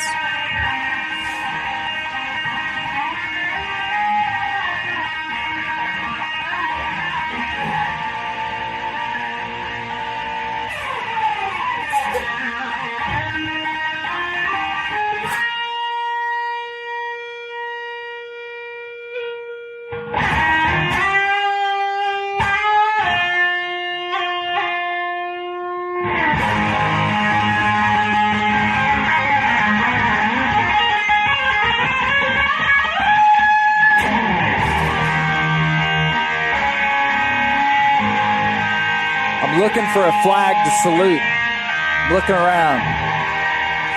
There's a whole bunch of military flags that have flown over battlefields. There we go.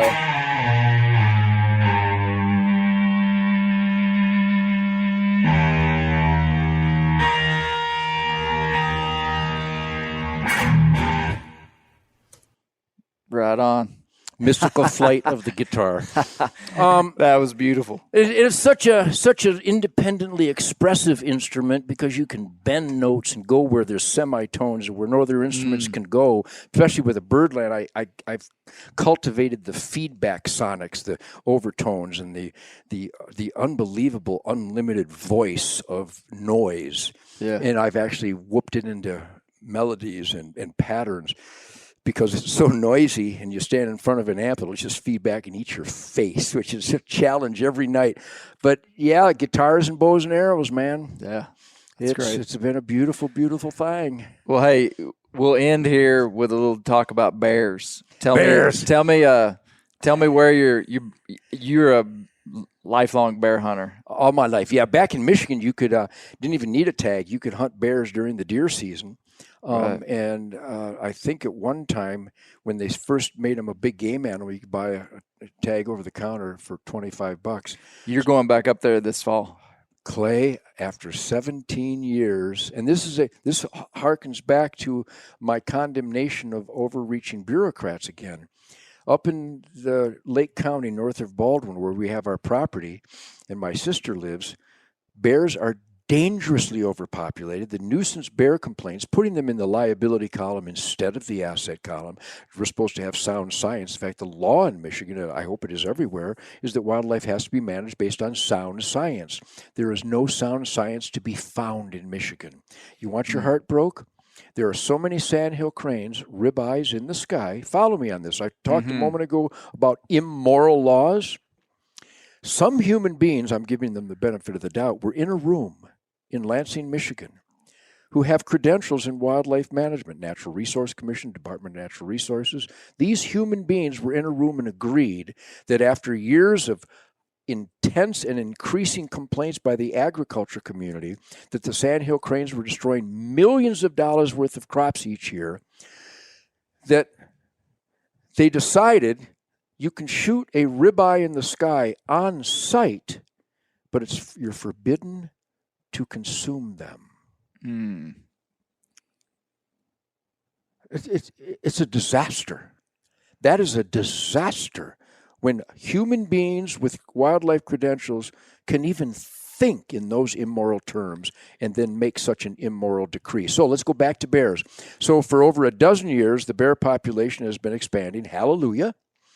And we have forensic evidence up in the I believe it's called the Turtle Club areas, like 2,600 acres, historical, going back to the early 1900s, club where they just have been ravaged by bears. There's just bears everywhere, and they can't draw a tag. I think they allot, on this 2,800 acres, they allot 3 tags a year.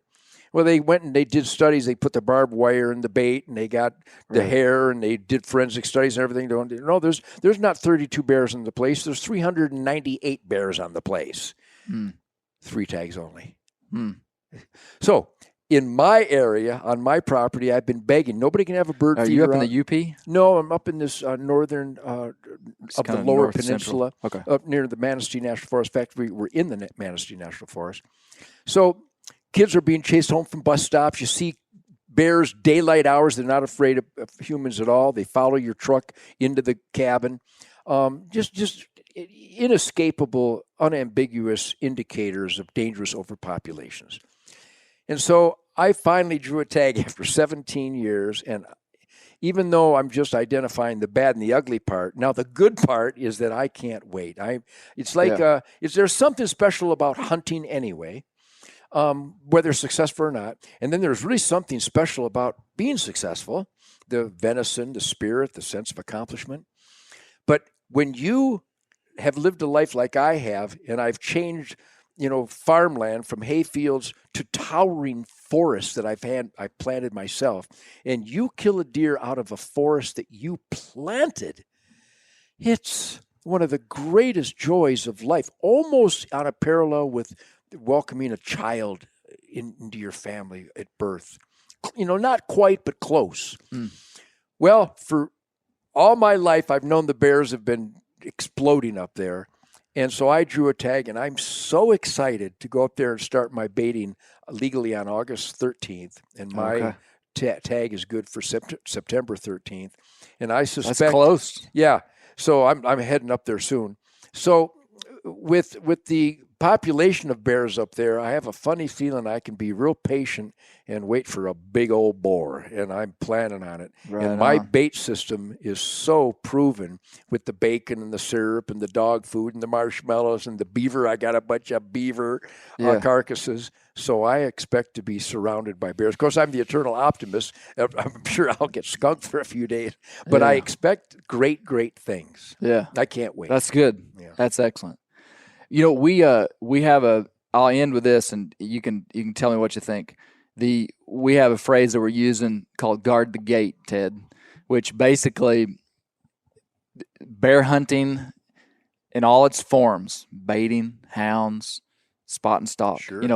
I love every one of them. All of them. And I love them equally. And they're all equally important. Exactly, for management tools. Yes. And so I believe that in the broader spectrum of North American hunting, bear hunting and predator hunting specifically is important because it is the entry point for the anti-hunting community to come into our space. That was proven in the trapping fiasco of the 1960s when they would manufacture photos of a dead raccoon they find on the road that's half deteriorated. Then they'd clamp a foothold trap on it and claim that trapping is cruel. And because the trappers were isolated, that's that cannibalism and inbreeding I talk about. Nobody from the hunting or the gun industry came to the defense of the trappers. I immediately joined the National Trappers Association. And you'll notice, Clay Newcomb, that in my thousands upon thousands of interviews promoting conservation. I think I alone have always said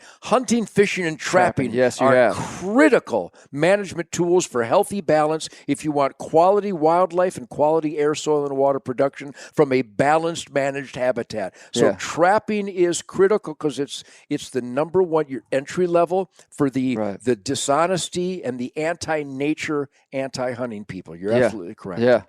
Well, and so inside the hunting space, what we're doing at Bear Hunting Magazine is trying to educate people that aren't bear hunters, that don't understand some of the management tools that we use, like dogs, like bait. Sure. Like we need those, and to bring unity so that we can have those guys that love hunting, that love North American hunting, come to our aid as the anti-hunting community tries to incrementally knock off pieces. I mean, just like they do in Michigan, just like they do anywhere there's a hound season. And so we have this hashtag guard the gate, which guard the gate means that we have to unify. Like, so even if you're not, the whole point is, even if you're not a bear hunter, like there's guys that'll never hunt a bear over bait. They'll never hunt with dogs. But if they love North American hunting, if they love conservation, they need to come in and to at least give vocal support and not tear down things that maybe they don't understand. So anyway, guard the gate. You know, we're trying to recruit the help through education. Like, because man, we nerd out about baiting bears, we nerd out about hounds, and we're introducing it to a bunch of people hunters that would have no exposure to it, not understand it, and think that it was negative. And it's working. Sure. It's working. Well, that you've witnessed, and if there's a battle cry, guard the gate. Hello, that's what I've been doing my whole life, and I saw right away, because I've always trapped. I always ran a trap line. I'm not a professional trapper, but I started with muskrats and beavers and coons and possums and skunks, and I'm fascinated when you approach that trap. Did you set it right? What do you got? It's one of the greatest hunting, wildlife management, exciting, fun techniques that you can indulge in. So yes, I would like to think that in my experience, I'm sure yours reflects this, that most hunters that don't hunt over bait for anything, whether it's lions or bears or deer or ducks. By the way, when you hunt over bait with ducks, the government will allow you to hunt a flooded cornfield, but don't spill a kernel.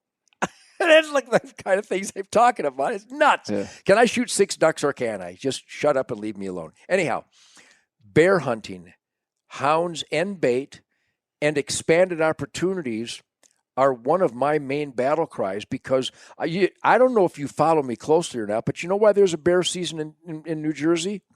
You know who lobbied the legislator and the game department? Your old buddy Ted Nugent. I did that with a bunch of New Jersey buddies of mine. And again, what was the biggest voice against us? Hunters that think it's unfair. Anybody can put out a donut and shoot a bear. Well, show me. Not only that, but you can't even use a donut. You can now in New Jersey because we kept pushing. So, and then the Pennsylvania, the one-day bear season. I just hammered against. That's not a hunting trip. I don't know what that is, but it's not a hunt. So, yes, there's a lot of room. I didn't know you were involved in that. That's good. Absolutely. And I promise you this, wherever a stupid hunting law has been gotten rid of or a better law has gone in, I have a footprint there. Yeah. All 50 states, every Canadian province, up in Scotland, hunting the red stag in Inverness. So yes, I've always been a fighter, not just an advocate. I won't mention his name. One of the biggest, powerful celebrities on planet Earth lives to hunt. Not a word out of him. Because, it shows me hunting sometimes. That's not good enough, man. People in your Hollywood community hate what we do, and you have an opportunity to educate them, tell them how fulfilling and how important it is, and balancing the herd so they're an asset instead of a liability, thanks to the USDA and the game departments. So yes, hounds and bait. The Colorado thing is California, just vulgar. Yeah. The anti-hunting laws. And what's worst of them all, just like Jack Schmidt, there's a whole bunch of game wardens and game agencies out there that qualify as no soul and no conscience because they enforce laws that they know are against nature. You can't not hunt bears in California over hounds and bait, but then authorize tax dollars to go for a guy to clean up your mess for you because you didn't adequately harvest them. Yeah. Reno, Lake Tahoe. I mean, you're aware of all these frontline battles. So I raise hell all I can, and then they go, Nugent's a coward. He's up in a tree, or he's got the hounds. Anybody can shoot a bear over a hound. I'll give you 5 years. 5 years from now, you come back and tell me how many bears you hunted over hounds. Well, nothing with to the it. Dogs you climb trained. the mountain, climb the mountain, and Right breaststroke through that marsh. I know. Yeah. Well, Ted, I appreciate your boldness. I appreciate the strength of identity that you have. I've always appreciated people that knew who they were, that had a super strong internal constitution, conscience, and that's what I've always valued about you. And I can't thank you enough for letting us come over here today. The culture war started against hunting, and then came and part of that was anti-trapping, and they succeeded. And within a year, they had to hire people to go to kill the beavers that were flooding all the driveways and all the golf courses. But nobody promoted that. You didn't hear the story in Outdoor Life or Field or Stream or Sports Afield. You didn't hear it at the Pope and Young banquet or at the Boone and Crockett banquet or the Ducks Unlimited banquet or the Fanaz or anybody. There's a lot of inbreeding going on where as long as I get my dollar for the ducks, I don't want to get involved with that gun rights. Well, then you're not my friend. And you can't duck hunt without guns. And why do we have a 3-shell limit that was implemented in 1937 during the Dust Bowl? Why can I shoot 2 pheasants but have 5 shells, but 6 ducks and only have 3 shells? Well, we don't want sky busting. Well, they're sky busting with 3 shells. See, there's a lot of these issues that our so-called leadership is scared to death to address because they might be called unethical. Well, why would you need more than 3 shells? Are you a game hog? If you can't counterpunch that nonsense, then you're not the leader of anything. And so I've seen the failure of our own guys step forward with all these regulations that have destroyed the hunting culture. And I'm telling you, the heartbreaking stories I hear all the time. I was busted because I forgot to put my plug in the gun. I only had 3 ducks. Oh, Mr. Game Warden, is this about wildlife management? He shot 3 ducks. He had a shell out of his gun that was a law in 1937. I want, instead of giving him a ticket, go to your boss and say, change the law. I need to shoot 6 ducks, and I might only go a couple weekends a year. Leave me alone. Let me spend the money on food, lodging, hotels, groceries, supplies, taxidermists, ice, gas, licenses, shotgun shell. Let me spend my money instead of going, no, I snuck a 4th shell in your gun. What is that? And I know you thought the Chris Brackett example, that was a major offense. I want you to learn it's not a major offense. I started giving you a list of major offenses, and shooting at a duck with 4 shells in your gun ain't one of them. I see your train of logic. They've turned it into that. Yeah. They brainwashed us that shooting I don't know, in Pennsylvania, it's a felony to illegally shoot a deer. The same as molesting a child. Who doesn't see the difference? And plus, what does everybody in Pennsylvania want? More deer killed. Yeah, I'm with you. I'm with you. So that is a bold leap out of the status quo mentality that we're scared of our own shadow. Well, you're unethical. Nugent's unethical. He uses bait. He's unethical. He killed more deer than I did last year. Shut the I'm ethical. I'm doing the good thing. Everything I do is based on science. I know my habitat carrying capacity. I know how many fawns there are. I know how much land I got. I know what happens in January and February. I need to kill some deer. Shut up and have a backstrap. Right on. So thank you for pursuing this. I appreciate it because I think getting the word, getting a sensible word, questioning status quo, questioning tradition, because the tradition has been bastardized. It isn't the tradition I was raised with. November 15th, I got a license, I got a tag, and I got a .06. Leave me alone. I'm going to shoot a deer. Is it over acorns, or is it over the spilled where the combine turned? Or did I put the apples there? They eat apples. If I move the apples, it doesn't cause disease. It's apples. But it's against the law. Yeah. It's nuts. So I could tell you stories about kids that quit the sport because they got caught moving apples.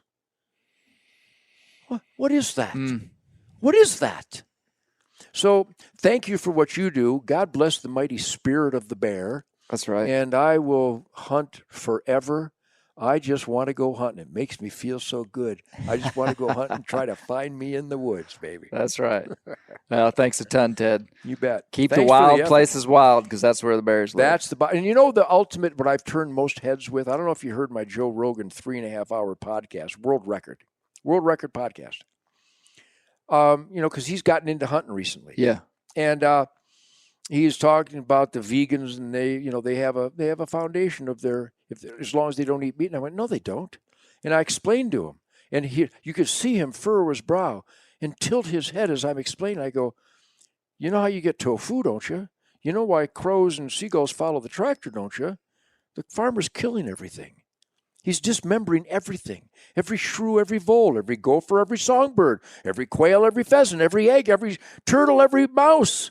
He's killed them all. The birds are following to eat the dismembered animals that he's slaughtered by the trillions for your salad. Mm-hmm. And then you have a glass of wine at an animal rights protest. Have you ever met a vineyard operator? You know what they kill to save those grapes? Everything. They have a poison drip for coons and possums and skunks and gophers and squirrels.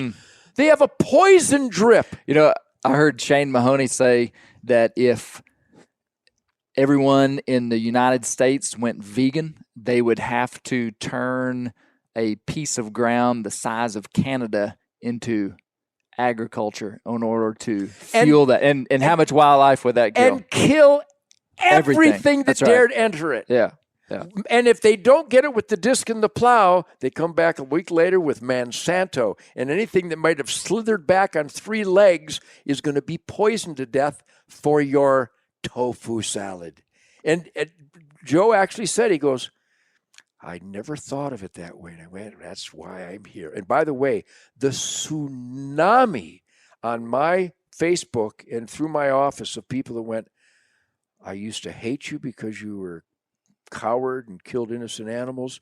I listened to Joe Rogan, and you completely woke me up, changed my mind, because I can't deny it. I can't deny the disc didn't dismember anything. I can't deny the plow didn't dismember anything.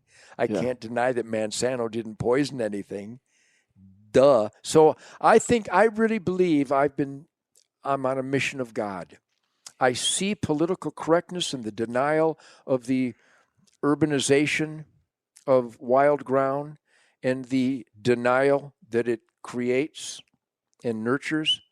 And I've been a big giant rock of reality and people's soup that are getting splashed with inescapable truisms. It's science. So I'll stand, but I'm a keeper of the gate. Keeper of the gate. Thank you. And thank you for making this long trip. But you got to hear Fred Bear. That's right. Don't you? Yeah.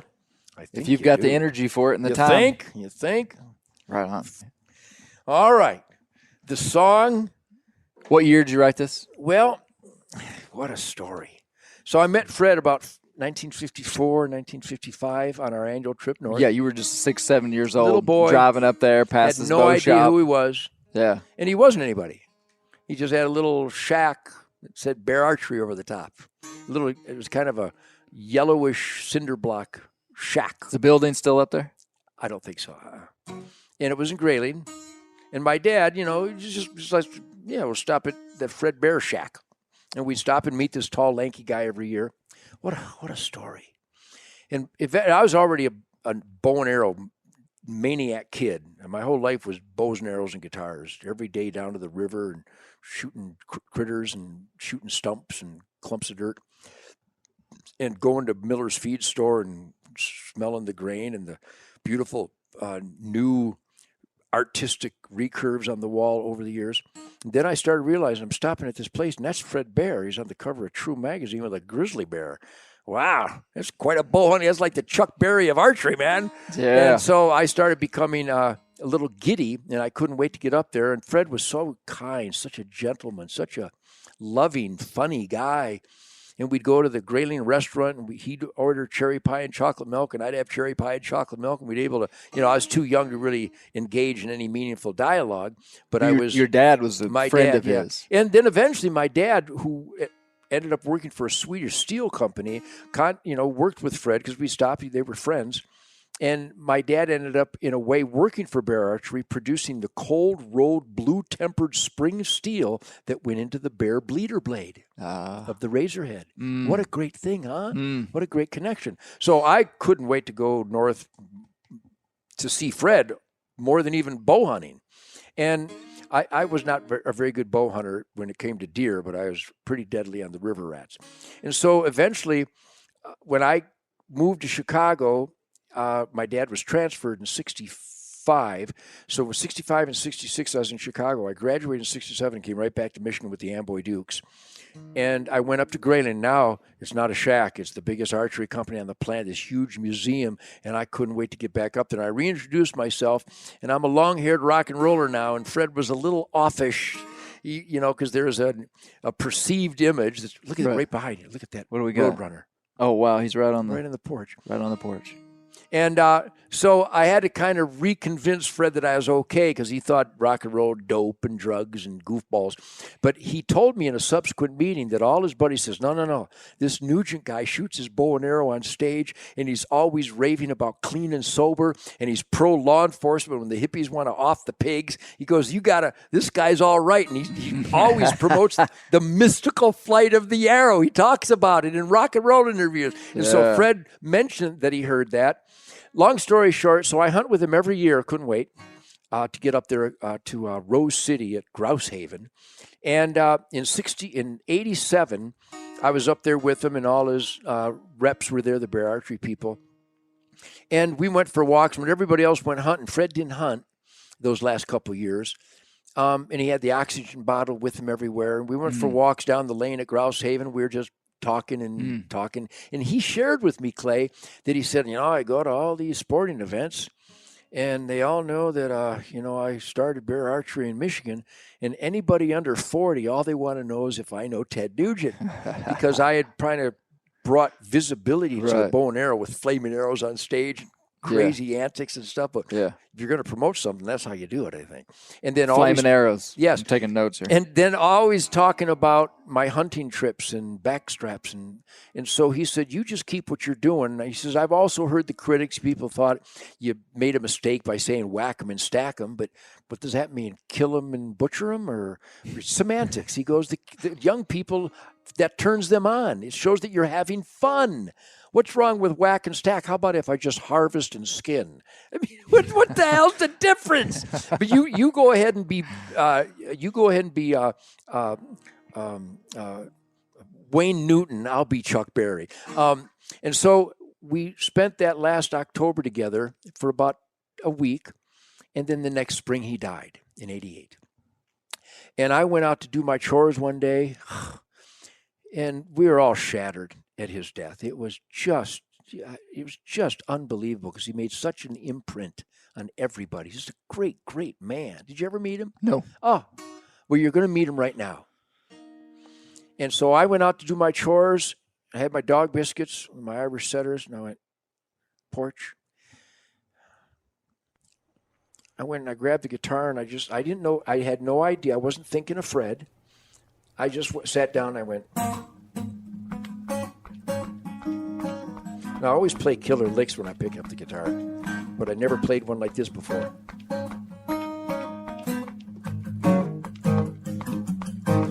There I was, back in the wild again, and I felt right at home where I belong. And I had that feeling coming over me again, just like it happened so many times before. So many times.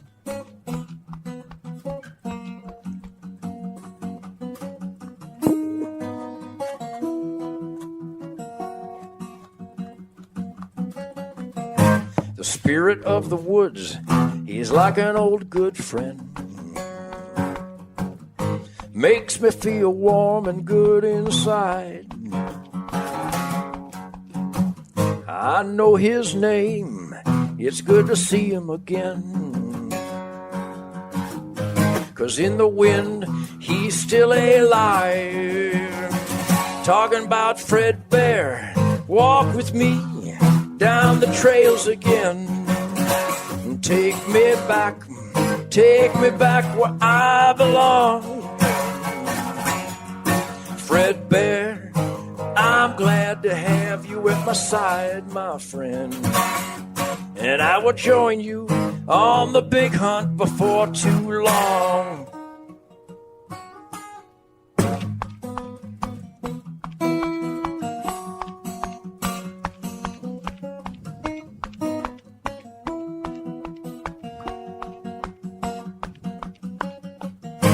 And it was kind of dark, another misty dusk. And it came from a tangle down below. And I tried to remember everything he taught me so well. I had to decide which way to go. Was I alone or in a hunter's dream? The moment of truth is here and now. I felt his touch, I felt his guiding hand. And the buck was mine forevermore. Because of Fred Bear, I still walk down those trails again. He takes me back where I belong. Yeah, Fred Bear, I'm glad to have you at my side, my friend. And I will join you on the big hunt before too long.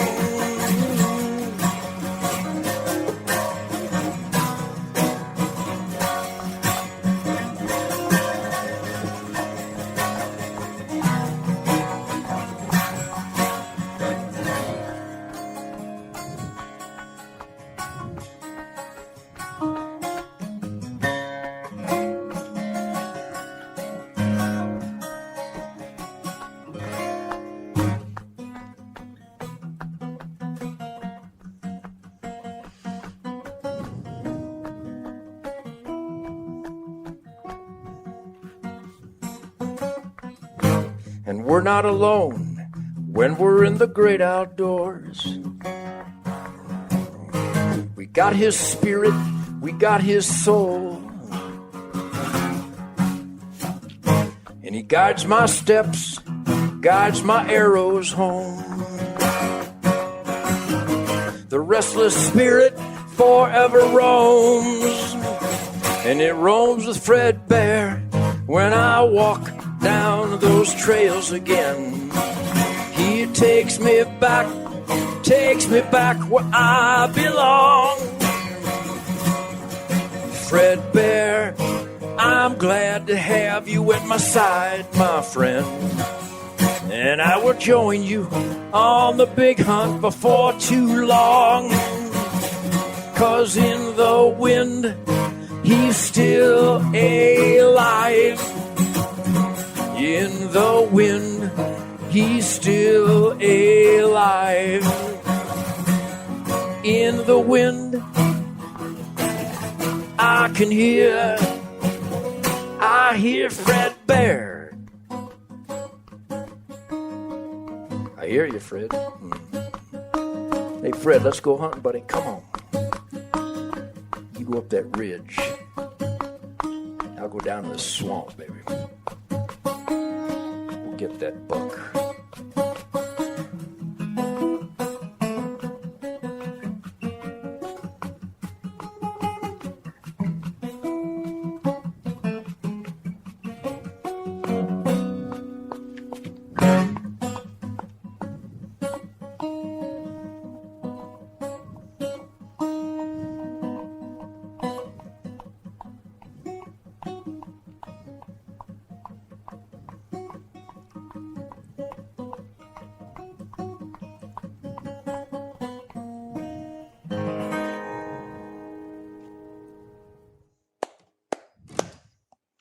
Right on.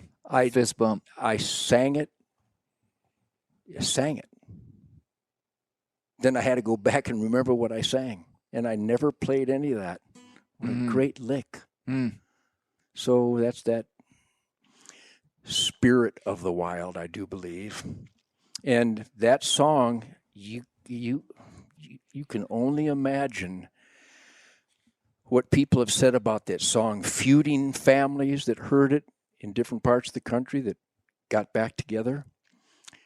Chris Campbell of the United States Navy SEALs, whose last request was for me to play it at his funeral. And I was all set to go do it at the request of Marcus Luttrell. And Barack Obama told me I couldn't come. And thousands of people, especially these kids. If you go to my Facebook, you got to go to my Facebook. You want to know what the hunting world thinks? You want to know what the non-hunting world thinks? My Facebook. It's the only place you're going to find out. Yeah.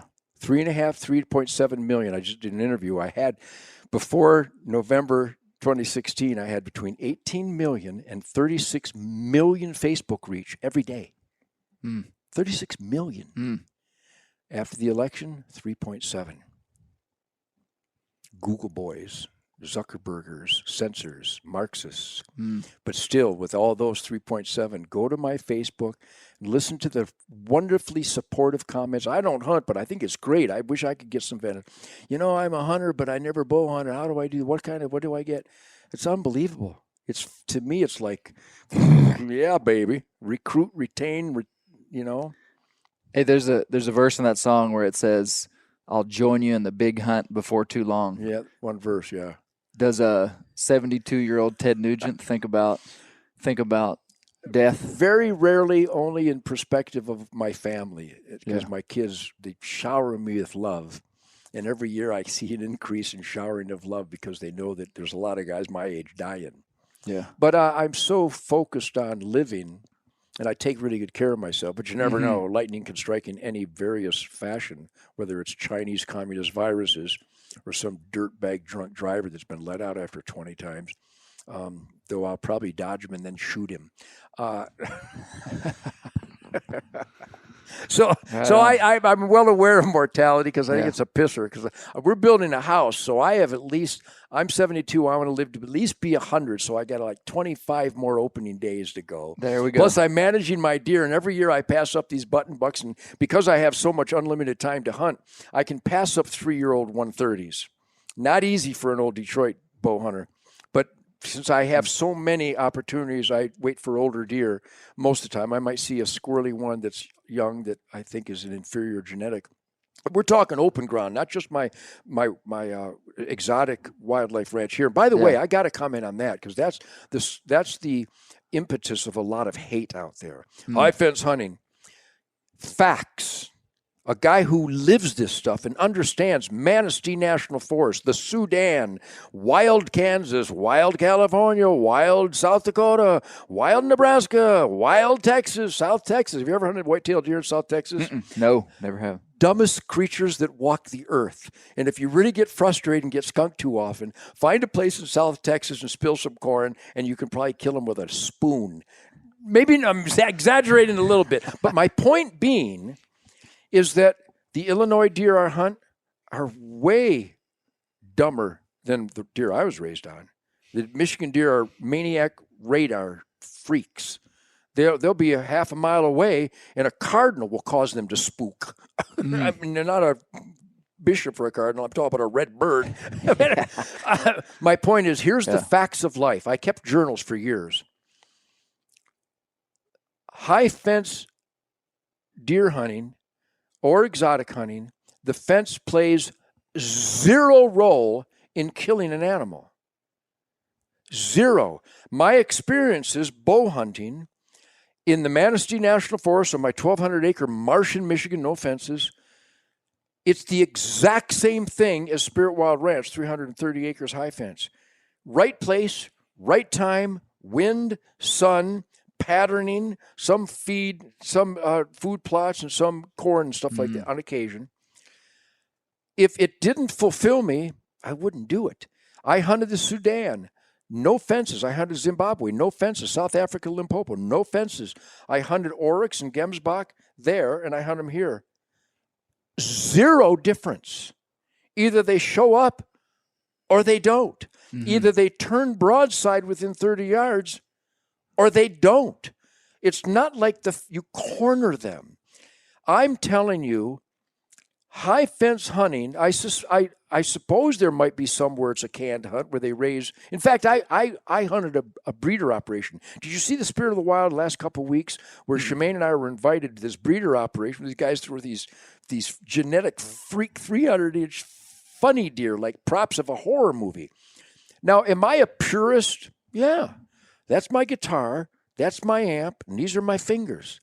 That's my grip hand on the bow. This is my drawing hand. And this is where I need to put that arrow. That's pure. I don't care if it's my old longbow or if it's my state-of-the-art Matthews. Hand, draw, aim, release. Pure. Pure archery. My bow hunting on Spirit Wild Ranch for these gemsbok and aoudad and blackbuck and axis and fallow and sika and whitetails and turkeys and hogs, no difference whatsoever than outside the fence. In fact, my journal proved that my no fence hunting was way more productive than my high fence hunting. They get so accustomed to it. I think so. You got to walk further to your stand because they'll hear the damn truck. Yeah. My point, I went to a breeder operation. This old guy loves what I do. He said, thanks for standing up for our Constitution, law and order. I raise giant whitetails. Would like to come and hunt the place. And I went, well, I don't really want to hunt the place if they're pen-raised animals, but I'd love to see it. Even though I'm a purist, I would rather shoot a wild 110-inch 3x3 than a guy that raised a 300-inch because it doesn't seem like deer hunting to me. Doesn't look like a deer. Well, those two things people would get confused. They'd hear high fence and think that's what they think they're getting, but that's not what it is. But we did go there. So he's got I think 600 acres. But a lot of them are breeding pens. But it's a fascinating agriculture pursuit. It's the fastest growing agriculture in the world. And again, they're learning that. Yeah, it's cute and different and exciting to see that much horn show up, like the stags in New Zealand that they raise for just sheer mass. But I got to tell you, we went there, and I did a show. I wish you would have seen it because I articulated. I have a buddy of mine. He's been genetically modifying largemouth bass for a long time, and the state buys them from him down in Florida and Texas and a bunch of other places. And he asked, would you like to catch a 10-pound bass? I went, yeah, I've never caught a 10-pounder yet. Let's go do it. So I had to get the right lure, and I threw it in there, and I caught him. And I was kind of fishing a barrel because they feed them, and they're genetically modified. But it was huge, and my pole bent over, and it was exciting. And he invited me to catch a 10-pound bass. So maybe it's a little more exciting to catch a hand-sized bluegill out of my natural lake in Michigan. But I had fun catching that genetically modified bass, and it was huge. And look at that bucket mouth and that belly hanging there. Well, I thought, all right, a guy does the same thing with white-tailed deer. Yeah, let's go do that. So Shemaine and I climbed in a tree, and we put out the feed that they're used to. And we waited, and we waited. Just like we waited on the swamp. And we waited. Nothing. Well, maybe tomorrow. So we went back the next day. We did this. We had to get the wind. Didn't want the sun on our face, which Texas hunters need to learn. Don't look in the east in the morning. Don't look in the west in the afternoon. Just a little tip from Uncle Ted. Anyhow, my point is we both shot atrocities, just 300-plus inch things. But I've shot deer quicker and easier on the open ground. So because it's easy in South Texas or in Illinois, next to the game preserve, the forest preserve, you're not allowed to hunt. They take our tax dollars and shoot the deer. Welcome to Illinois, or welcome to America. But I hunt them, and they're relaxed. I still use the wind, still use the sun. I still have the camo, and I still make sure I got my silhouette car. All the pure. There's the word. Pure deer hunting at my buddy's place in Illinois. Dumb deer. Did I like it? I could use a dumb deer every once in a while. Yeah. So that contentious debate is the anti-high fence guys are presumptuous. And every time they go, it's fish in a barrel, I go, really? Share with me your last high fence experience. Well, I've never done it. Well, then shut up. You don't like pasta, but you've never had it? Then you don't know if you like it or not, and you don't qualify as an argument. So high fence originated in South Africa because the animals would migrate to agriculture, and the agriculture concerns would slaughter them to save the agriculture. So some guys wanted kudu and gemsbok and yala and wildebeest and the zebras and stuff, so they put up high fence so they wouldn't migrate and get slaughtered. And then they obviously expanded in populations. Phenomenal miracle. They have babies every year. So you have to harvest the surplus, i.e. basic science, wildlife management. Right. But when you've got escape habitat, whether that escape is limited by the highways in Columbus, Ohio, or the parking lot of the school in Columbus, Ohio, or this cul-de-sac neighborhood, and you've got a little patch of woods in Columbus, Ohio, 200-inch deer killers, there's no fence, but all those control factors are fences. Not fence. I see your point. See? And the easiest deer on the planet are South Texas. Should I not hunt there because they're easy? I think what you're tapping into, I see your point. I think what people don't like is the guy that kills a big deer in a high fence that puts it in the book or something. Yeah. I mean that's obviously what gets them in trouble, or the guy that doesn't do any other type of hunting. Yes. And then, honestly, the guy that's in a high fence and these deer are acclimated to human activity, though I stopped myself already. I got buddies over in Uvalde where these wild deer, no fences, they come up and eat off the porch. Right. So that's not fair. I like to feed the deer. What's not fair about feeding the deer? Well, I'm not going to shoot the deer from the porch. And if you did, I think you'd be a dirt bag. But if that big giant deer that you've waited for 5 years to shoot shows up at your stand, there's no fence. But it was really easy. And sometimes they don't show up. My point is that deer hunting happens in no fence areas. Deer hunting exactly the same happens in my high fence hunting. I get skunked plenty. They don't show up. They don't turn broadside plenty. I touch the stand with my limb and I spook them before. ABC, low fence. ABC, high fence. Now, if you've got a guy that, I guarantee as soon as they use the G word, I don't go. Until I talk to some of my guys in South, if you got to see South Texas, no fences, they're just crazy relaxed. You can burp and fart and sneeze and drop your bow, and I'm eating this corn. Don't disturb me. So to each his own, and so that's why they can wait for. And the point of what you're saying is unity. Just like nobody's got any point picking on those guys if they're not breaking laws, if they're not hurting us conservation-wise. Because that same, they're saying, what business do we have? That same squawking takes place with guys. That's why they're not allowed to use a scope on your muzzleloader in Colorado. So you want to minimize my accuracy? This law is, it's what do they call it? Not antiques, but it's just a traditional style of hunting. Yeah, whatever. Traditional it's firearm. Like these modern muzzleloaders are 300 yards, like a 300 Weatherby. What does the scope? And they're gonna, with or without a scope. So when it comes to those kinds of decisions, do you want most accuracy or less accuracy? Who would vote for less accuracy? And that goes to the crossbow debate.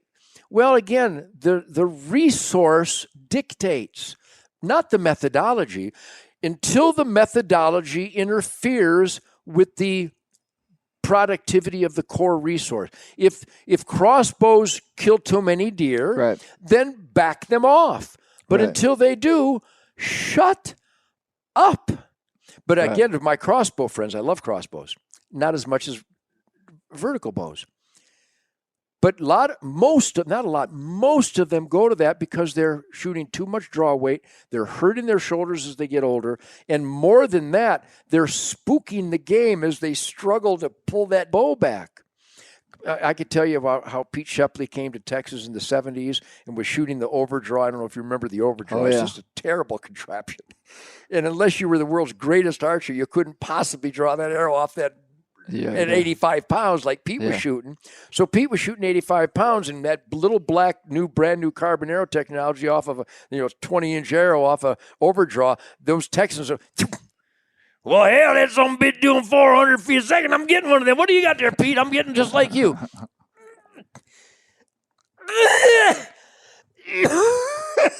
They struggled and they hung it up on a Power mag. Do you remember the power mags? Yes. That bow that could pull 100 pounds? Power mag. Crazy enough. Howard Hill used to shoot 2 of his longbows, both of them at 100 pounds, and draw them back together. But anyhow, so there's a lot of minutia in our hunting world that the judgmentalists and the just squawkers amongst us, that's where unity hits a roadblock. So crossbow, do you have a license? Is it deer season? I love you. Compound, long, Osage orange, cedar arrow, self bow, atlatl, the slingshots that shoot arrows, the new rifles that shoot arrows. I don't think you should be able to use those during the archery season. If the thing goes bang, it has gunpowder, you can't use that. Even the air guns, I don't think an air gun arrow shooter should be used during the archery season. I'm with you. I understand. But again, if the consensus is that it makes me want to go hunting and buy a license and invest in conservation, then I'd probably err on the side of choice. Yeah. So the unification battle cry, guarding the gate, it's been my lifetime for at least 60-some years, and I will keep it up. Unity, supporting of individual choices, and increasing opportunities. Hounds, bait, spring season. In Michigan, we could have over-the-counter tags for at least 2 years without even touching the resource. And the money that it would generate would be insane good for everybody. And there's a bunch of states like that. So that's what I keep focusing on: utility, family hours of recreation, and revenues generated. I don't think there's anything else, with the resource productivity dictating all of the above. That makes sense. It's sound science. I'm just a guitar player. I never went to college. I was too busy learning stuff, and that's what I've learned. Thanks a ton, Ted. All right, man, you bet. Back at you.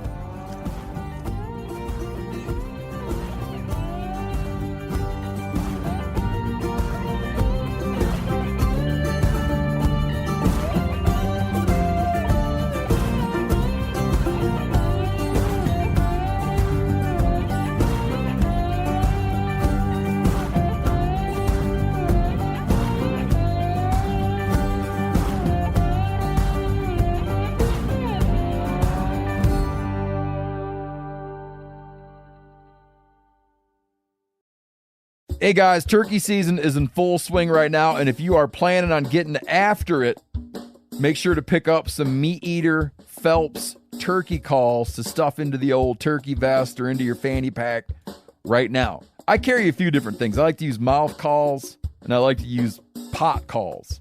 Mouth calls or diaphragms, I like them because it gives you hand-free calling, meaning when you're working a bird up close, you can have your gun on your knee, finger on the trigger, ready to roll, and still be making turkey sounds. I like pot calls because I just like pot calls. I enjoy calling with a pot call. Whatever direction you go, including a box call, which I don't personally use too much, but they're fun and great, and I started out with them.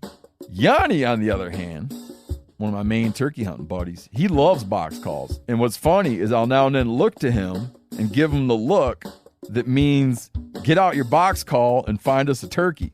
So it's not that I don't like them. I just have Yanni use his. Then I don't have to carry it. Go to Phelps Game Calls.